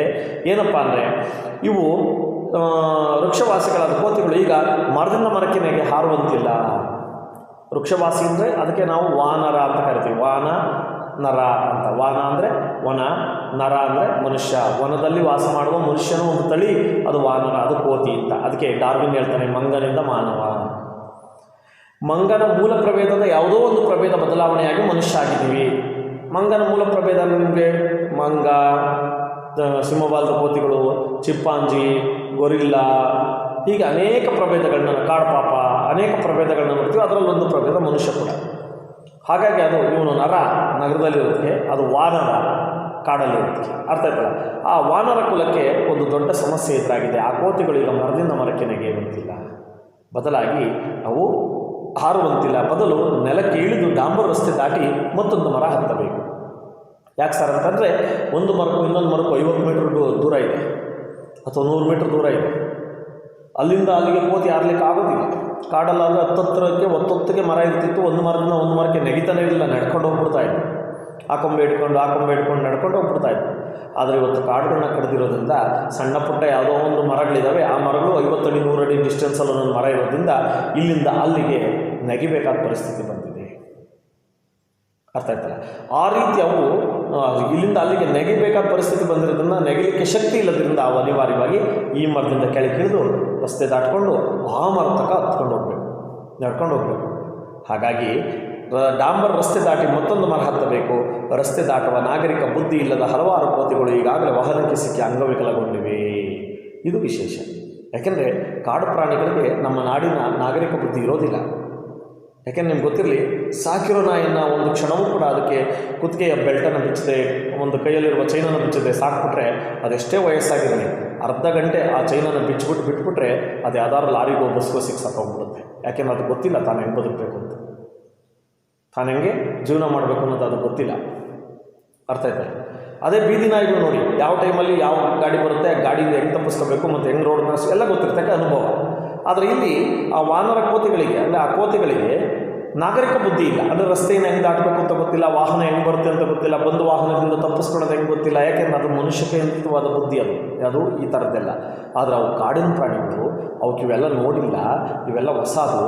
ಈ ರೀತಿ ದಬ್ಬನೆ ಬಂದು ಒಂದು ವಾಹನ ಬಂದು ಹೊಡೆದಿದ ತಕ್ಷಣ ಕೈಯೋ ಕಾಲೋ ಮುರ್ಕೊಂಡು ಕಿರ್ಚ್ಕೊಂಡು ಪರ್ಚ್ಕೊಂಡು ಹರ್ಚ್ಕೊಂಡು ಎಷ್ಟೋ ಸತ್ತೋಗ್ತಾವೆ, ಎಷ್ಟೋ ಕೈ ಕಾಲು ಕಳ್ಕೊಂಡು ಅಂಗವಿಕಲ ಆಗ್ತಾ ಇದ್ದಾವೆ ನೋಡಿ. ಸರಿ, ರಸ್ತೆ ದಾಟುವ ನಾಗರಿಕ ಬುದ್ಧಿ ಇಲ್ಲದ ಹಲವಾರು ಕೋತಿಗಳು ಈಗಾಗಲೇ ರಸ್ತೆ ಬೇಕೇ ಬೇಕು, ರಸ್ತೆ ದಾಟಲೇಬೇಕು, ಆ ಕಡೆಯಿಂದ ಈ ಕಡೆಗೆ ಬರಲೇಬೇಕು. ಯಾಕೆಂದರೆ ಅಲ್ಲಿ ಬೇಜಾರಾದಾಗ ಇಲ್ಲಿಗೆ ಬಂದು ಇಲ್ಲಿರುವಂಥ ಹಣ್ಣನ್ನು ತಿನ್ಕೊಂಡು ಮತ್ತೊಂದು ಮರಕ್ಕೆ ಹತ್ಕೊಂಡು ಅದು ಪ್ರಕೃತಿ. ಅದು ಸುಮ್ಮನೆ ಕೂತ್ಕೊಳ್ಳೋಕೆ ಮನುಷ್ಯನ ಕೈಲಿ ಆಗಲ್ಲ. ಕೋತಿ ಕೂತ್ಕೊಳ್ಳುತ್ತಾ? ಕೋತಿ ಅಂದರೆ ಚಂಚಲ ವ್ಯಕ್ತಿ, ಚಂಚಲ ಪ್ರಾಣಿ ಮತ್ತು ಕ್ರಿಯಾಶೀಲವಾದ ಪ್ರಾಣಿ, ಸುಮ್ಮನೆ ಇರೋದಿಲ್ಲ. ಬಾಲನಾರು ತಗ್ಲಾಕೊಂಡು ನಡೆದಾಡ್ತಾ ಇರುತ್ತೆ. ಅಂಥ ಕೋತಿ ಆ ಮರದಿಂದ ಈ ಮರಕ್ಕೆ ಬರಲೇಬೇಕು ಅನಿಸುತ್ತೆ. ಬರುವಾಗ ರಸ್ತೆಯನ್ನು ದಾಟಬೇಕಾಗುತ್ತೆ. ರಸ್ತೆಯನ್ನು ಹಿಂಗೆ ದಾಟಬೇಕು ಅಂತ ಗೊತ್ತಿಲ್ಲ ಆ ಕೋತಿಗೆ. ಆಗ ಯಾವುದೋ ಒಂದು ಲಾರಿಯೋ, ಯಾವುದೋ ಒಂದು ಕಾರೋ, ಯಾವುದೋ ಒಂದು ಬಸ್ಸೋ ಮತ್ತು ಯಾವುದೋ ಒಂದು ವಾಹನವೋ ಬಂದು ಆ ಕೋತಿ ಹೊಡೆದು ಆ ಕೋತಿ ಸತ್ತು ಹೋಗುವ ಅಥವಾ ಕೈಕಾಲು ಮುರಿದು ಹೋಗುವ ಒಂದಷ್ಟು ಅಪಾಯಗಳನ್ನ ಆ ಕೋತಿ ಅನುಭವಿಸ್ತಾ ಇದೆ, ಕೋತಿ ಸಂತತಿ ಅನುಭವಿಸ್ತಾ ಇದೆ ನೋಡಿ. ಹಲವಾರು ಕೋತಿಗಳು ಈಗಾಗಲೇ ವಾಹನಕ್ಕೆ ಸಿಕ್ಕಿ ಅಂಗವಿಕಲಗೊಂಡಿವೆ. ಇರೋವೇ 30 ಕೋತಿ, ಅದರಲ್ಲಿ 4-5 ಕೈಯೇ ಇಲ್ಲ, ಒಂದು 4-5 ಕಾಲೇ ಇಲ್ಲ, ಒಂದು ಮಕವೇ ಇಲ್ಲ, ಕಿತ್ತೋಗೈತೆ ಅರ್ಧಬರ್ಧ, ಬೆನ್ನು ಉದ್ದ ಹೊಟ್ಟೆಯೆಲ್ಲ ಪರ್ಚ್ಕೊಂಡು ಹೋಗೈತೆ. ಒಟ್ಟಾರೆ ಅತ್ಯಂತ ನಿಕೃಷ್ಟ ಸ್ಥಿತಿಯಲ್ಲಿ ಆ ಕೋತಿಗಳು ಬದುಕ್ತಾ ಇದ್ದಾವೆ. ಬಹಳಷ್ಟು ಕೋತಿಗಳು ಅಂಗವಿಕಲ ಆಗಿದ್ದಾವೆ. ಅವುಗಳಿಗೆ ಆಹಾರ ನೀಡುತ್ತಿದ್ದ ಮರಗಳು ಕ್ಷೀಣಿಸಿವೆ. ಇನ್ನು ಕಾಡಲ್ಲಿ ಯಾಕೆ ಮರಗಳಿರ್ತಿತ್ತು, ಮರದಲ್ಲಿ ಯಾಕೆ ಕೋತಿಗಳಿರ್ತಿತ್ತು ಅಂದರೆ, ಕಾಡಿನ 100 ಮರಗಳಲ್ಲಿ 10 ಮರಗಳು ಆಹಾರದ ಮರಗಳಾಗಿರ್ತವೆ, ಅಂದರೆ ಹಣ್ಣಿನ ಮರಗಳಾಗಿರ್ತವೆ. ವರ್ಷಂಬತ್ತು ಕಾಲ ಒಂದಿಲ್ಲೊಂದು ರೀತಿಯ ಹಣ್ಣುಗಳು ಬಿಡ್ತಾ ಇತ್ತು. ಆ ಹಣ್ಣುಗಳನ್ನ ತಿನ್ಕೊಂಡು ಕೋತಿಗಳು ಜೀವನ ಮಾಡ್ತಾ ಇತ್ತು. ಆದರೆ ದೌರ್ಭಾಗ್ಯವಶಾತ್ ಇತ್ತೀಚೆಗೆ ಹಣ್ಣಿನ ಮರಗಳನ್ನೆಲ್ಲ ಕಡ್ದು ಹಣ್ಣು ಅಂತಂದರೆ ನಾವು ಸೇಬಣ್ಣು, ಮೂಸಂಬಿ, ಕಿತ್ತಳೆ ಹಣ್ಣು ಅನ್ಕೋಬೇಕಿಲ್ಲ. ಕಾಡು ಮರದಲ್ಲಿ 100 ಥರದ ಹಣ್ಣುಗಳು ಸಿಗ್ತವೆ. ಆ 100 ಥರದ ಹಣ್ಣುಗಳನ್ನ ತಿನ್ಕೊಂಡು ಜೀವನ ಮಾಡ್ತಾ ಇದ್ದಂತಹ ಕೋತಿಗಳಿಗೆ ಈಗ ಹಣ್ಣು ಬಿಡುವಂಥ ಒಂದು ಮರವೂ ಕಾಡಲ್ಲಿ ಉಳಿದಿಲ್ಲ. ಯಾಕೆಂದರೆ ಎಲ್ಲವನ್ನೂ ಮನುಷ್ಯ ಕಡ್ದು ಹಾಕಿದ್ದಾನೆ. ಆ ಕಾಡಿನಲ್ಲಿ ಒಂದು ಹಣ್ಣಿನ ಮರವೇ ಇಲ್ಲ ಅಂದಾಗ ಆ ಕೋತಿಗಳು ಏನನ್ನು ಊಟ ಮಾಡಬೇಕು, ಯಾವ ಆಹಾರವನ್ನು ತಿನ್ನಬೇಕು? ಹಾಗಾಗಿ ಅವುಗಳ ಆಹಾರ ನೀಡುತ್ತಿದ್ದ ಮರಗಳು ಕ್ಷೀಣಿಸಿವೆ. ಅವುಗಳ ಊಟನೂ ಗತಿ ಇಲ್ಲ. ಅವುಗಳಿಗೆ ದಯಾಮೃತ್ಯು ಕರುಣಿಸೋಣ ಎಂದರೆ ಕಾನೂನಿನಲ್ಲಿ ಅವಕಾಶವಿಲ್ಲ. ಇವೆಲ್ಲ ನೋಡಿದಾಗ ಹೊಸ್ಕೊಂಡು ಬಿದ್ದೇವೆ, ಸುಸ್ತಾಗಿದ್ದಾವೆ, ಹೊಟ್ಟೆಯೆಲ್ಲ ಬೆನ್ಗೋಗಿ ಸೇರ್ಕೊಂಡಿದ್ದಾವೆ, ನರಳಾಡ್ತವೆ, ಕೂತ್ಕೊಂಡ್ರೆ ಎದ್ದೇಳಕ್ಕಾಗಲ್ಲ, ಎದ್ರೆ ಕೂತ್ಕೊಳ್ಳೋಕ್ಕಾಗಲ್ಲ. ಅಂಥ ಸ್ಥಿತಿಯಲ್ಲಿರುವ ಕೋತಿಗಳನ್ನ ನೋಡಿದಾಗ ನಮಗೂ ಕಣ್ಣಲ್ಲಿ ನೀರು ಬರುತ್ತೆ. ಇವುಗಳು ಇಷ್ಟೊಂದು ಹಿಂಸೆ ಕೊಡೋದ್ರ ಬದಲು ಯಾಕೆ ಒಂದು ಇಂಜೆಕ್ಷನ್ ಕೊಟ್ಟು ಸಾಯಿಸಬಾರ್ದು ಅನಿಸ್ಬಿಡುತ್ತೆ. ನಮ್ಮಲ್ಲಿ ಅದೊಂದು ಬೇರೆ ದೇಶದಲ್ಲಿ ಕಾನೂನು ಇದೆ, ದಯಾಮರಣ. ಏನೋ ಹಾಸಿಗೆ ಹಿಡಿದಿರುವಂಥ ಪೇಷಂಟು ಇನ್ನು ಲೈಫ್ ಲಾಂಗ್ ಅವನು ಹಾಸಿಗೆಯಲ್ಲೇ ಬಿದ್ದಿರ್ತಾನೆ, ಸಾಯತಕ ನೋಡ್ಕೊಂಬಿಡಿ ಅನ್ನೋಂಥ ಸ್ಥಿತಿ ಬಂದಾಗ ಪೇರೆಂಟ್ಸ್ಗಳ ಅಂದರೆ ಮಕ್ಕಳ ಪೋಷಕರ ಪರ್ಮಿಷನ್ ತಗೊಂಡು ಆ ಸಾಯ್ತಾ ಇರುವಂಥ ಸ್ಥಿತಿಯಲ್ಲಿ ಒಬ್ಬ ವ್ಯಕ್ತಿಗೆ ಇಂಜೆಕ್ಷನ್ ಕೊಟ್ಟು ಆತನನ್ನು ಬೇಗ ಸಾಯುವಂಥ ಮಾಡುವಲಿಕ್ಕೆ ಒಂದು ಕಾನೂನು ವ್ಯವಸ್ಥೆ ಬೇರೆ ದೇಶದಲ್ಲಿ ಇದೆ, ನಮ್ಮ ದೇಶದಲ್ಲಿ ಇಲ್ಲ. ದಯಾಮರಣ ಅಂತ ಕರಿತೀವಿ. ಅಂದರೆ ಆ ನರಳಾಟದಿಂದ ಅವನಿಗೆ ಬಿಡುಗಡೆಗೊಳಿಸೋದು. ಹೆಂಗಿದ್ರೂ ಅವ್ನು ಬದುಕಲ್ಲ, ಎಷ್ಟು ದಿನ ಬದುಕಿರ್ತಾನೋ ಅಷ್ಟು ದಿನ ಈ ಸಂಕಟದಲ್ಲೇ ಬದುಕಿರ್ತಾರೆ. ಆ ಸಂಕಟದಲ್ಲೇ ಬದುಕೋದ್ರ ಬದಲು ಅವರಿಂದ 4 ಜನರಿಗೆ ತೊಂದರೆ ಆಗುತ್ತೆ ಅನ್ನೋದಾದರೆ ಆ ಸಂಕಟದಿಂದ ಅವನನ್ನು ಮುಕ್ತ ಮಾಡಿ ಆ 4 ಜನರಿಗೂ ಅನುಕೂಲ ಆಗಲಿ ಅಂತ ದಯಾಮರಣ ಅನ್ನುವಂಥ ಒಂದು ಕಾನೂನನ್ನು ಕೊಟ್ಟಿದ್ದಾರೆ. ಅದನ್ನು ಹೇಗೆ ಬೇಕೋ ಹಾಗೆ ಬಳಸಂಗಿಲ್ಲ. ಆದರೆ ವಾಸ್ತವದಲ್ಲಿ ಭಾರತದಲ್ಲಿ ದಯಾಮರಣಕ್ಕೆ ಅವಕಾಶವೇ ಇಲ್ಲ. ಆದರೆ ಪ್ರಾಣಿ ವಿಷಯ, ಪ್ರಾಣಿಗಳಿಗೂ ದಯಾಮರಣ ಕೊಡೋಣ ಅನ್ನುವಂಥ ನಿರ್ಧಾರ ಮಾಡೋಣ ಅಂದರೆ ಅದಕ್ಕೂ ಅವಕಾಶ ಇಲ್ಲ. ಯಾಕೆ ಅಂದರೆ ಇವು ರೆಡ್ ಝೋನಲ್ಲಿರೋ ಪ್ರಾಣಿಗಳು. ಕೆಂಪು ಪಟ್ಟಿ ಅಂದರೆ ವಿನಾಶದ ಅಂಚಿನಲ್ಲಿರುವ ಪ್ರಾಣಿಗಳು. ವಿನಾಶದ ಅಂಚಿನಲ್ಲಿರುವ ಪ್ರಾಣಿಗಳು ಎಷ್ಟೇ ಸಂಕಷ್ಟ ಬಂದರೂ ಅವುಗಳನ್ನ ಉಳಿಸೋ ಪ್ರಯತ್ನ ಮಾಡಬೇಕು ಹೊರತು ಅವುಗಳ ಮೇಲೆ ಪ್ರಹಾರ ಮಾಡೋ ಹಾಗಿಲ್ಲ, ಅವುಗಳನ್ನು ಕೊಲ್ಲೋ ಹಾಗಿಲ್ಲ, ಅವುಗಳ ಸಾವಿಗೆ ಕಾರಣ ಆಗೋ ಹಾಗಿಲ್ಲ. ನಿಮ್ಗೆ ಗೊತ್ತಿರಬೇಕು, ಭಾರತದ ವನ್ಯ ಕಾನೂನಿನ ಪ್ರಕಾರ ಜಿಂಕೆಯನ್ನು, ಸಿಂಹವನ್ನು, ಹುಲಿಯನ್ನು, ಅಷ್ಟೇ ಯಾಕೆ ನವಿಲನ್ನು ಬೇಟೆಯಾಡೋದು ಅಕ್ಷಮ್ಯ ಅಪರಾಧ, 7 ವರ್ಷಗಳ ಕಠಿಣ ಕಾರಾಗೃಹ ಶಿಕ್ಷೆ ಆಗುವಂಥ ಅಪಾಯ ಇದೆ. ಇದೆಲ್ಲ ಯಾಕೆ ಮಾಡಿದ್ದಾರೆ ಅಂದರೆ ಮನುಷ್ಯ ಮಾತ್ರ ಬದುಕೋದಲ್ಲ, ಅವನ ಜೊತೆ ಇರುವಂತಹ ಲಕ್ಷ ಲಕ್ಷ ಪ್ರಭೇದಗಳ ಪ್ರಾಣಿ, ಪಕ್ಷಿ, ಕೀಟಗಳೆಲ್ಲವೂ ಬದುಕಬೇಕು ಅನ್ನುವಂಥದ್ದು ಸರ್ಕಾರದ ನಿಯಮ, ಅಥವಾ ಸರ್ಕಾರದಿಂದ ಭೂಮಿಯ ನಾಗರಿಕ ಜಗತ್ತಿನ ನಿಯಮ. ಅದು ಇರುವ 80 ಕೋಟಿ ಜೀವರಾಶಿಗಳು ಸಮೃದ್ಧವಾಗಿ ಬದುಕಬೇಕು. ಆಗ ಮಾತ್ರ ಭೂಮಿ ಸಮೃದ್ಧವಾದಂಥ ಆನಂದಮಯವಾದಂಥ ವಾತಾವರಣ ಕೊಡಲಿಕ್ಕೆ ಸಾಧ್ಯ. ಬರೀ ಮನುಷ್ಯ ಕೇಂದ್ರಿತವಾದ ಏಕವ್ಯಕ್ತಿ ಜೀವಿಯನ್ನು, ಏಕವ್ಯಕ್ತಿ ಸಂಸ್ಕೃತಿಯನ್ನು ಜಗತ್ತಿನಲ್ಲಿ ನೋಡ್ತಾ ಹೋದರೆ ಖಂಡಿತವಾಗಿ ಕೂಡ ಅದು ಅನಾಹುತಕ್ಕೆ ಕಾರಣವಾಗುತ್ತೆ. ಭೂಮಿ ತುಂಬ ಮನುಷ್ಯರು ಯಾರೂ ಇಲ್ಲ ಅಂದರೆ ಅದಕ್ಕಿಂತ ದೌರ್ಭಾಗ್ಯ ಮತ್ತೊಂದು ಯಾವುದೂ ಇಲ್ಲ, ಅದಕ್ಕಿಂತ ಅಸಹ್ಯ ಮತ್ತೊಂದು ಯಾವುದೂ ಇಲ್ಲ. ಭೂಮಿ ಮೇಲೆ ಮನುಷ್ಯನ ಜೊತೆ ಎಲ್ಲರೂ ಇರಬೇಕು, ಎಲ್ಲದೂ ಇರಬೇಕು. ಅರ್ಥ ಆಯ್ತಾ? ಹಾಗಾಗಿ ಅವಕ್ಕೆ ದಯಾಮರಣ ಕರುಣೋತ್ಸವ ಅನ್ನುವಂಥ ಮನಸ್ಸು ಮಾಡೋಣ ಅಂತಂದರೆ ಅವುಗಳಿಗೆ ಆ ರೀತಿ ಇಂಜೆಕ್ಷನ್ ಕೊಟ್ಟು ಸಾಯಿಸೋ ಹಾಗೂ ಇಲ್ಲ. ಯಾಕೆಂದರೆ ಅವುಗಳು ಕೆಂಪು ಪಟ್ಟಿಗೆ ಸೇರಿದ ಪ್ರಾಣಿಗಳು, ಅಂದರೆ ವಿನಾಶದ ಅಂಚಿಗೆ ಸೇರಿರುವಂಥ ಪ್ರಾಣಿಗಳು. ಅವನ್ನು ಕಾಪಾಡಬೇಕು. ಅಂತಾರಾಷ್ಟ್ರೀಯ ಪ್ರಾಣಿ ಸಂಸ್ಥೆ ಅಥವಾ ಅಂತಾರಾಷ್ಟ್ರೀಯ ಕಾನೂನು ಏನು ಹೇಳುತ್ತೆ ಅಂದರೆ, ಏನು ರೆಡ್ ಝೋನಲ್ಲಿರುವ ಅಂದರೆ ಡೇಂಜರ್ ಝೋನ್ ಅಥವಾ ಕೆಂಪು ಪಟ್ಟಿಯಲ್ಲಿರುವಂಥ ವಿನಾಶದ ಅಂಚಿನಲ್ಲಿರುವ ಪ್ರಾಣಿ, ಪಕ್ಷಿ, ಕೀಟ ಯಾವುದೇ ಆಗಲಿ ಅವನ್ನು ಕಾಪಾಡಬೇಕಾದ್ದು ನಮ್ಮ ಧರ್ಮ ಮತ್ತು ನಮ್ಮ ಕರ್ತವ್ಯ. ಅಕಸ್ಮಾತ್ ಆ ಕೆಲಸ ಮಾಡಲಿಲ್ಲ ಅಂದರೆ ನಾವು ಅಂತಾರಾಷ್ಟ್ರೀಯ ಮಟ್ಟದ ಕಾನೂನಿಗೆ ಅಗೌರವ ತೋರಿಸಿ ನಾವು ಅಪರಾಧಿಗಳಾದಂಗಾಗುತ್ತೆ. ಹಾಗಾಗಿ ನಾವು ಅವುಗಳನ್ನ ಕಾಪಾಡಬೇಕಾಗಿದೆ. ಅದರಲ್ಲಿ ಕಾನೂನಿನಲ್ಲೂ ಕೂಡ ಅವಕ್ಕೆ ದಯಾಮರಣ ಕರುಣಿಸೋಕ್ಕೆ ಅವಕಾಶವಿಲ್ಲ. ಏಕೆಂದರೆ ಅವು ಕೆಂಪು ಪಟ್ಟಿಯಲ್ಲಿರುವ ಜೀವಿಗಳು. ಬೇರೆಡೆಗೆ ಸ್ಥಳಾಂತರಿಸುವ ಕ್ರಿಯೆಯಲ್ಲೂ ಅಧಿಕ ಸಾವು ನೋವುಗಳು ಸಹಜ. ಮತ್ತು ಇನ್ನೊಂದು ಕೆಲಸ ಮಾಡಿಬಿಡೋಣ ಸರ್, ಪುದುತೋಟಮಲ್ಲಿ ಸಂಪೂರ್ಣವಾಗಿ ಕಾಡೆಲ್ಲ ನಾಶವಾಗೋಗಿದೆ, ಇರೋ 30 ಕೋತಿಗಳನ್ನಾರ ಕಾಪಾಡೋಣ, ಯಾಕೆ ನಾವು ಪಶ್ಚಿಮ ಘಟ್ಟಕ್ಕೆ ತಂದು ಬಿಟ್ಕೋಬಾರ್ದು, ಅಲ್ಲಿ ಸಮೃದ್ಧವಾದ ಲಕ್ಷಾಂತರ ಎಕರೆ ಕಾಡಿದೆಯಲ್ಲ. ನಿಮ್ಮ ಯೋಚನೆ ಸರಿ ಇದೆ. ಯಾಕೆಂದರೆ ಅಷ್ಟು ಸಮೃದ್ಧವಾದ ಕಾಡಲ್ಲಿ 30 ಕೋತಿಗಳಿಗೆ ಜಾಗ ಇಲ್ಲ ಅಂತ ಅನ್ನೋ ಸುಳ್ಳಾಗುತ್ತೆ. ಖಂಡಿತ ವಾಸ ಮಾಡ್ತದೆ ನಿಜ. ಆದರೆ ಆಗುವ ಪರಿಣಾಮ ಏನು? ಆ 30 ಕೋತಿಗಳನ್ನ ಬಲವಂತವಾಗಿ ಹಿಡಿದು ಬೋನಿಗೆ ಹಾಕುವಾಗಲೇ 4-5 ಕೋತಿಗಳು ಕಿತ್ಕೊಂಡು ಹೋಗುವಾಗಲೋ, ಎದ್ಕೊಂಡು ಹೋಗುವಾಗಲೋ, ನೆಕ್ಕೊಂಡು ಹೋಗುವಾಗಲೋ, ಕೈಯೋ ಕಾಲು ಮುಳುಗಲು ಸತ್ತೋಗೋ ಸಾಧ್ಯತೆ ಇದೆ. ಯಾಕೆಂದರೆ ಕೋತಿಗಳನ್ನ ಹಿಡಿತೀವಿ, ಬರೀ ನಿಮ್ಮನ್ನು ಅಲ್ಲಿ ಬಿಡ್ತೀವಿ ಅಂತ ಬಂದ್ಬಿಡ್ತಾವ? ನೋ. ಮನುಷ್ಯ ಬಲೆ ಹಾಕೋ ಮತ್ತೊಂದು ಏನೋ ಮಾಡಿ ಹಿಡಿಬೇಕಾಗುತ್ತೆ. ಆ ಹಿಡಿಲಿಕ್ಕೆ ಹೋದಾಗ ಆ ಕೋತಿಗಳು ಗಾಬರಿಗೆ ಕಿತ್ಕೊಂಡು ಹೋಗಿ ಕೈಯೋ ಕಾಲ ಕಳ್ಕೊಂಡು ಆ ನರಳಾಟದಲ್ಲಿ ಸತ್ತೋಗೋ ಸಾಧ್ಯತೆ ಇದೆ. ಇನ್ನು ಪುದುತೋಟದಿಂದ ಪಶ್ಚಿಮ ಘಟ್ಟಕ್ಕೆ ತರಬೇಕು ಅಂದರೆ ಸರಿಸುಮಾರು ಒಂದು 400-500 ಕಿಲೋಮೀಟರ್ ದೂರ ಆಗುತ್ತೆ. ಅಷ್ಟು ಕಿಲೋಮೀಟರ್ ದೂರವನ್ನು ಕ್ರಮಿಸಲಿಕ್ಕೆ ಕಡಿಮೆ ಅಂದರೂ ಕೂಡ 2-3 ದಿವಸ ಒಂದು ಲಾರಿಗೆ ಸಮಯ ತಗೊಳುತ್ತೆ. ಆ ಲಾರಿಯ ಸಮಯದಷ್ಟಕ್ಕೆ ಒಂದು ಬೋನಲ್ಲಿ ಇಟ್ಕೊಂಡು 100 ಕೋತಿಗಳನ್ನ ತುಂಬಿಕೊಂಡು ಬಂದಾಗ ಆ ಕೋತಿಗಳು ಗಾಬರಿಗೆ ಒಂದು ಕೋತಿ ಮೇಲೆ ಇನ್ನೊಂದು ಕೋತಿ ದಾಳಿ ಮಾಡಿ ಆ ಕೋತಿಯನ್ನು ಈ ಕೋತಿ ಕಿತ್ತು, ಈ ಕೋತಿಯನ್ನು ಆ ಕೋತಿ ಕಿತ್ತು, ಒಟ್ಟಾರೆ ಆ ಕೋತಿಗಳ ಕಿತ್ತಾಟದಲ್ಲಿ ಒಂದಷ್ಟು ಕೋತಿಗಳು ಗಾಯಗೊಂಡು ಸಾಯುವಂಥ ಅಪಾಯ ಇದೆ. ಇನ್ನು 3ನೇದು, ಆ ಕೋತಿಗಳನ್ನು ತಂದು ಈ ಪ್ರದೇಶಕ್ಕೆ ಬಿಟ್ಟಿದ ತಕ್ಷಣ ಅವುಗಳು ಬದುಕೇ ಬಿಟ್ಟು ಅಂತ ಹೇಳ್ಕೊಳೋ ಹಾಗೆ ಇಲ್ಲ. ಯಾಕೆಂದರೆ ಅನ್ಯ ಪ್ರದೇಶದಲ್ಲಿ ಬಂದು ಕೋತಿಗಳು ಸೇರಿಕೊಂಡು ತಮ್ಮ ನೆಲೆಯನ್ನು ಕಂಡುಕೊಂಡು ತಮ್ಮ ಬದುಕನ್ನು ಭದ್ರ ಮಾಡ್ಕೋಬೇಕು ಅಂದರೆ ಟೇಕ್ಸ್ ಎ ಲಾಂಗ್ ಟೈಮ್. ಒಂದಷ್ಟು ಸಮಯದ ಅವಕಾಶ ಬೇಕಾಗುತ್ತೆ. ಅಂಥ ಸಮಯದ ಅವಕಾಶದಲ್ಲಿ ಹೊಂದಿಕೊಂಡ್ರೆ ಬದುಕ್ತವೆ, ಹೊಂದ್ಕೊಂಡಲೇ ಇದ್ದರೆ ಆ ವಾತಾವರಣಕ್ಕೆ ಹೊಂದಾಣಿಕೆ ಮಾಡಿಕೊಳ್ಳಲಾಗದೆ ತಮ್ಮನ್ನು ತಾವು ಸಾವಿಗೆ ತಂದುಕೊಳ್ಳುವಂಥ ಅಪಾಯವೂ ಕೂಡ ಇದೆ. ಅಥವಾ ಅನ್ಯ ಪ್ರದೇಶದಿಂದ ಬಂದಿರುವ ಕೋತಿಗಳಿವೆ ಆಗಿರೋದ್ರಿಂದ ಸ್ಥಳೀಯ ಪ್ರಾಣಿಗಳ ದಾಳಿಗೆ ತುತ್ತಾಗಿ ಸಾಯುವಂಥ ಅಪಾಯವೂ ಕೂಡ ಇದೆ. ಹೇಗೆ ಯೋಚನೆ ಮಾಡಿ, ಒಂದು ಕಡೆ ಕೋತಿಗಳನ್ನ ಹಿಡಿಯೋಕೆ ಹೋದಾಗ ಸತ್ತೋಗ್ತವೆ, ಇನ್ನೊಂದು ಕಡೆ ಬೋನಲ್ಲಿ ಗಲಾಟೆ ಮಾಡ್ಕೊಂಡು ಸತ್ತೋಗ್ತವೆ, ಇನ್ನೊಂದು ಕಡೆ ಅವುಗಳನ್ನ ತಂದು ಕಾಡಿಗೆ ಬಿಟ್ಟರೆ ಆ ಕಾಡಲ್ಲಿರುವಂಥ ಪ್ರಾಣಿಗಳಿಗೂ ಅಥವಾ ಆ ಕಾಡಿನ ಪರಿಸರಕ್ಕೆ ಹೊಂದ್ಕೊಳ್ಳೋಕೆ ಆಗದಲ್ಲೇ ಅನೇಕ ಕೋತಿಗಳು ಸತ್ತೋಗ್ತವೆ. 30 ಕೋತಿ ತಂದು ಬಿಡೋದ್ರೊಳಗೆ ಒಂದು 10-12 ಕೋತಿ ಬದುಕ್ತವೆ, ಇನ್ನು 20 ಕೋತಿ ಸತ್ತೋಗ್ತವೆ. ಆ 20 ಕೋತಿ ಸತ್ತೋಗ್ತವೆ ಅಂದಾಗ ಕೆಂಪು ಪಟ್ಟಿಯಲ್ಲಿರುವ ಕೋತಿಯನ್ನು ನಾವು ಧೈರ್ಯವಾಗಿ ಹಿಡ್ಕೊಂಬರೋಕ್ಕೆ ಸಾಧ್ಯವೇ? ಅದು ಕೂಡ ಆಗೋದಿಲ್ಲ. ಅದು ಕೂಡ ಒಳ್ಳೆ ದಾರಿ ಅಲ್ಲ ನೋಡಿ. ಹಾಗಾಗಿ ಅವುಗಳನ್ನು ಸ್ಥಳಾಂತರಿಸುವ ಕ್ರಿಯೆಯಲ್ಲೂ ಅಧಿಕ ಸಾವು ನೋವು ಸಹಜ. ಸುಮಾರು ಕೋತಿಗಳು ಸತ್ತೋಗುವಂಥ ಅಪಾಯ ಇದೆ. ಇದರಿಂದ ವಿಜ್ಞಾನಿಗಳು ಮತ್ತು ಅರಣ್ಯ ಇಲಾಖೆಯವರು ಅಸಹಾಯಕರಾಗಿದ್ದಾರೆ. ಈ ಎಲ್ಲ ಪ್ರಕ್ರಿಯೆಯಿಂದ ಇವತ್ತು ದೊಡ್ಡ ದೊಡ್ಡ ಪ್ರಾಣಿ ವಿಜ್ಞಾನಿಗಳು ಮತ್ತು ಅರಣ್ಯ ಇಲಾಖೆಯವರು ಮತ್ತು ಪರಿಸರ ಪ್ರೇಮಿಗಳು ಭಾಳಷ್ಟು ಜನ ಈ ವಿಷಯದಲ್ಲಿ ಬಹಳ ದೊಡ್ಡ ತಲೆ ಕೆಡಿಸ್ಕೊಂಡು ಕೂತಿರುವಂಥ ಪ್ರಸಂಗವನ್ನು ನಾವಿಲ್ಲಿ ಕಾಣ್ತೇವೆ. ಅಸಹಾಯಕರಾಗಿದ್ದಾರೆ. ಏನು ಮಾಡೋಕ್ಕಾಗ್ತಾ ಇಲ್ಲ. ಕೋತಿಗಳನ್ನ ಕಾಪಾಡೋಕ್ಕೆ ನಮ್ಮ ಹತ್ರ ಯಾವ ದಾರಿನೂ ಇಲ್ಲ. ಕೋತಿಗಳ ನೆಲೆಯನ್ನು ಹಾಳು ಮಾಡುವಂಥ ಮನುಷ್ಯ ಅವುಗಳನ್ನ ಕಾಪಾಡೋದಕ್ಕೆ ಅಸಹಾಯಕನಾಗ್ಬಿಟ್ಟಿದ್ದಾನೆ, ಕೈ ಚೆಲ್ಬಿಟ್ಟಿದ್ದಾನೆ. I am helpless. ನನ್ನ ಕೈಲಿ ಆಗೋದಿಲ್ಲ ಅನ್ನುವಂಥ ರೀತಿಯಲ್ಲಿ ಆತ ಕೈ ಚೆಲ್ಲಿದ್ದಾನೆ. ಬದುಕುಳಿಯಲು ಅವು ಊರಿನ ಅಂಗಳಗಳ ಕಸದ ತೊಟ್ಟಿಯಲ್ಲಿ ಆಹಾರ ಹುಡುಕುತ್ತಾ ಬದುಕು ನೂಕುತ್ತಿವೆ. ಇವತ್ತು ಬದುಕೋಕ್ಕೋಸ್ಕರ ಆ ಕೋತಿಗಳು ಸಮೃದ್ಧವಾಗಿ ಬೆಳೆದ, ಹುಲಸಾಗಿ ಬೆಳೆದಿದ್ದಂಥ, ಸ್ವಚ್ಛವಾಗಿದ್ದಂಥ, ಅಷ್ಟೇ ವಿಶೇಷವಾಗಿದ್ದಂಥ ಹಣ್ಣುಗಳನ್ನ ತಿನ್ಕೊಂಡು ಬದುಕ್ತಾ ಇದ್ದಂಥ ಕೋತಿಗಳು ಇವತ್ತು ಆ ಊರಿನ ಕೊಚ್ಚಗುಂಡಿ ಹರಿಯುವಂಥ ಒಂದು ದೊಡ್ಡ ಮೋರಿಯಲ್ಲಿ ಬರುವಂಥ ಕೊಳೆತ ಪದಾರ್ಥಗಳನ್ನ ತಿಂದು ಜೀವನ ಮಾಡ್ತಾ ಇದೆ. ಶುಭ್ರವಾಗಿ ತಾಜಾವಾಗಿದ್ದ ಹಣ್ಣನ್ನು ತಿಂತಾ ಇದ್ದಂಥವು ಇವತ್ತು ಕೊಳೆತು ಹೋಗಿರುವಂಥ, ಹುಳ ಆಡುವಂಥ, ವಾಸನೆ ಬರ್ತಾ ಇರುವಂಥ, ಅನಾರೋಗ್ಯ ಪೀಡಿತವಾದಂಥ ಆಹಾರವನ್ನು ತಿಂದು ಬದುಕುವಂಥ ಪರಿಸ್ಥಿತಿಗೆ ಬಂದಿದ್ದಾವೆ. ಈ ಎಲ್ಲದಕ್ಕೂ ಕಾರಣ ನಾವು ಆ ಪ್ರಾಣಿಗಳಾಗಲಿ, ಪಕ್ಷಿಗಳಾಗಲಿ, ಕೀಟಗಳಾಗಲಿ ಅಲ್ಲ, ಮನುಷ್ಯ. ನನ್ನ ವಿಕೃತಿ. ನಾನು ನಾಗರಿಕತೆಯ ಉತ್ತುಂಗಕ್ಕೆ ತೆಗೆದುಕೊಂಡು ಹೋಗಬೇಕು ಅನ್ನುವಂಥ ದಿಗ್ವಿಜಯವನ್ನು ಕೈಗೊಂಡಲ್ಲ ಆ ಕಾಡಲ್ಲಿ. ಆ ದಿಗ್ವಿಜಯದ ಪರಿಣಾಮ ಈಗ ಆ ಕೋತಿಗಳು ನೋವನ್ನು ಅನುಭವಿಸ್ತಾ ಇದ್ದಾವೆ. ಅಲ್ಲಿ ಯೋಚನೆ ಮಾಡಿ ಸ್ನೇಹಿತರೆ, ಮನುಷ್ಯ ತನ್ನ ಸ್ವಾರ್ಥಕ್ಕೋಸ್ಕರ ಇನ್ನು ಎಷ್ಟು ಜನರನ್ನು ಬಲಿ ಆಗ್ತಾನೆ, ಇನ್ನು ಎಷ್ಟು ರೀತಿಯ ಪ್ರಾಣಿಗಳು ಇವನಿಗೋಸ್ಕರ ಪ್ರಾಣ ಕೊಡಬೇಕು. ಇವನೊಬ್ಬ ಬದುಕಲಿಕ್ಕೋಸ್ಕರ ಇಡೀ ಜಗತ್ತಿನ ಎಲ್ಲ ಪ್ರಾಣಿಗಳು ಹೇಗೆ ತನ್ನ ಬದುಕಿನ ಅಂತ್ಯವನ್ನು ಆಡ್ಕೊತಾ ಇದ್ದಾವೆ ಅನ್ನೋ ಸೂಕ್ಷ್ಮವನ್ನು ನಾವಿಲ್ಲಿ ಕಾಣಲಿಕ್ಕೆ ಸಾಧ್ಯ ಇದೆ. ಬನ್ನಿ ಇನ್ನು ಮುಂದಕ್ಕೆ ಹೋಗೋಣ. ವಾಲ್ಪರೈನ ಸಮಸ್ಯೆ ಕೇವಲ ಸಿಂಹಬಾಲದ ಕೋತಿಗಳಿಗಷ್ಟೇ ಸೀಮಿತವಾಗಿಲ್ಲ. ವಾಣಿಜ್ಯ ವ್ಯವಹಾರದ ದೃಷ್ಟಿಯಿಂದ ಶ್ರೀಮಂತ ಪ್ರದೇಶವೆಂದು ಗುರುತಿಸಿಕೊಂಡಿದ್ದ ಅದು ಈಗ ತತ್ತರಿಸುತ್ತಿದೆ.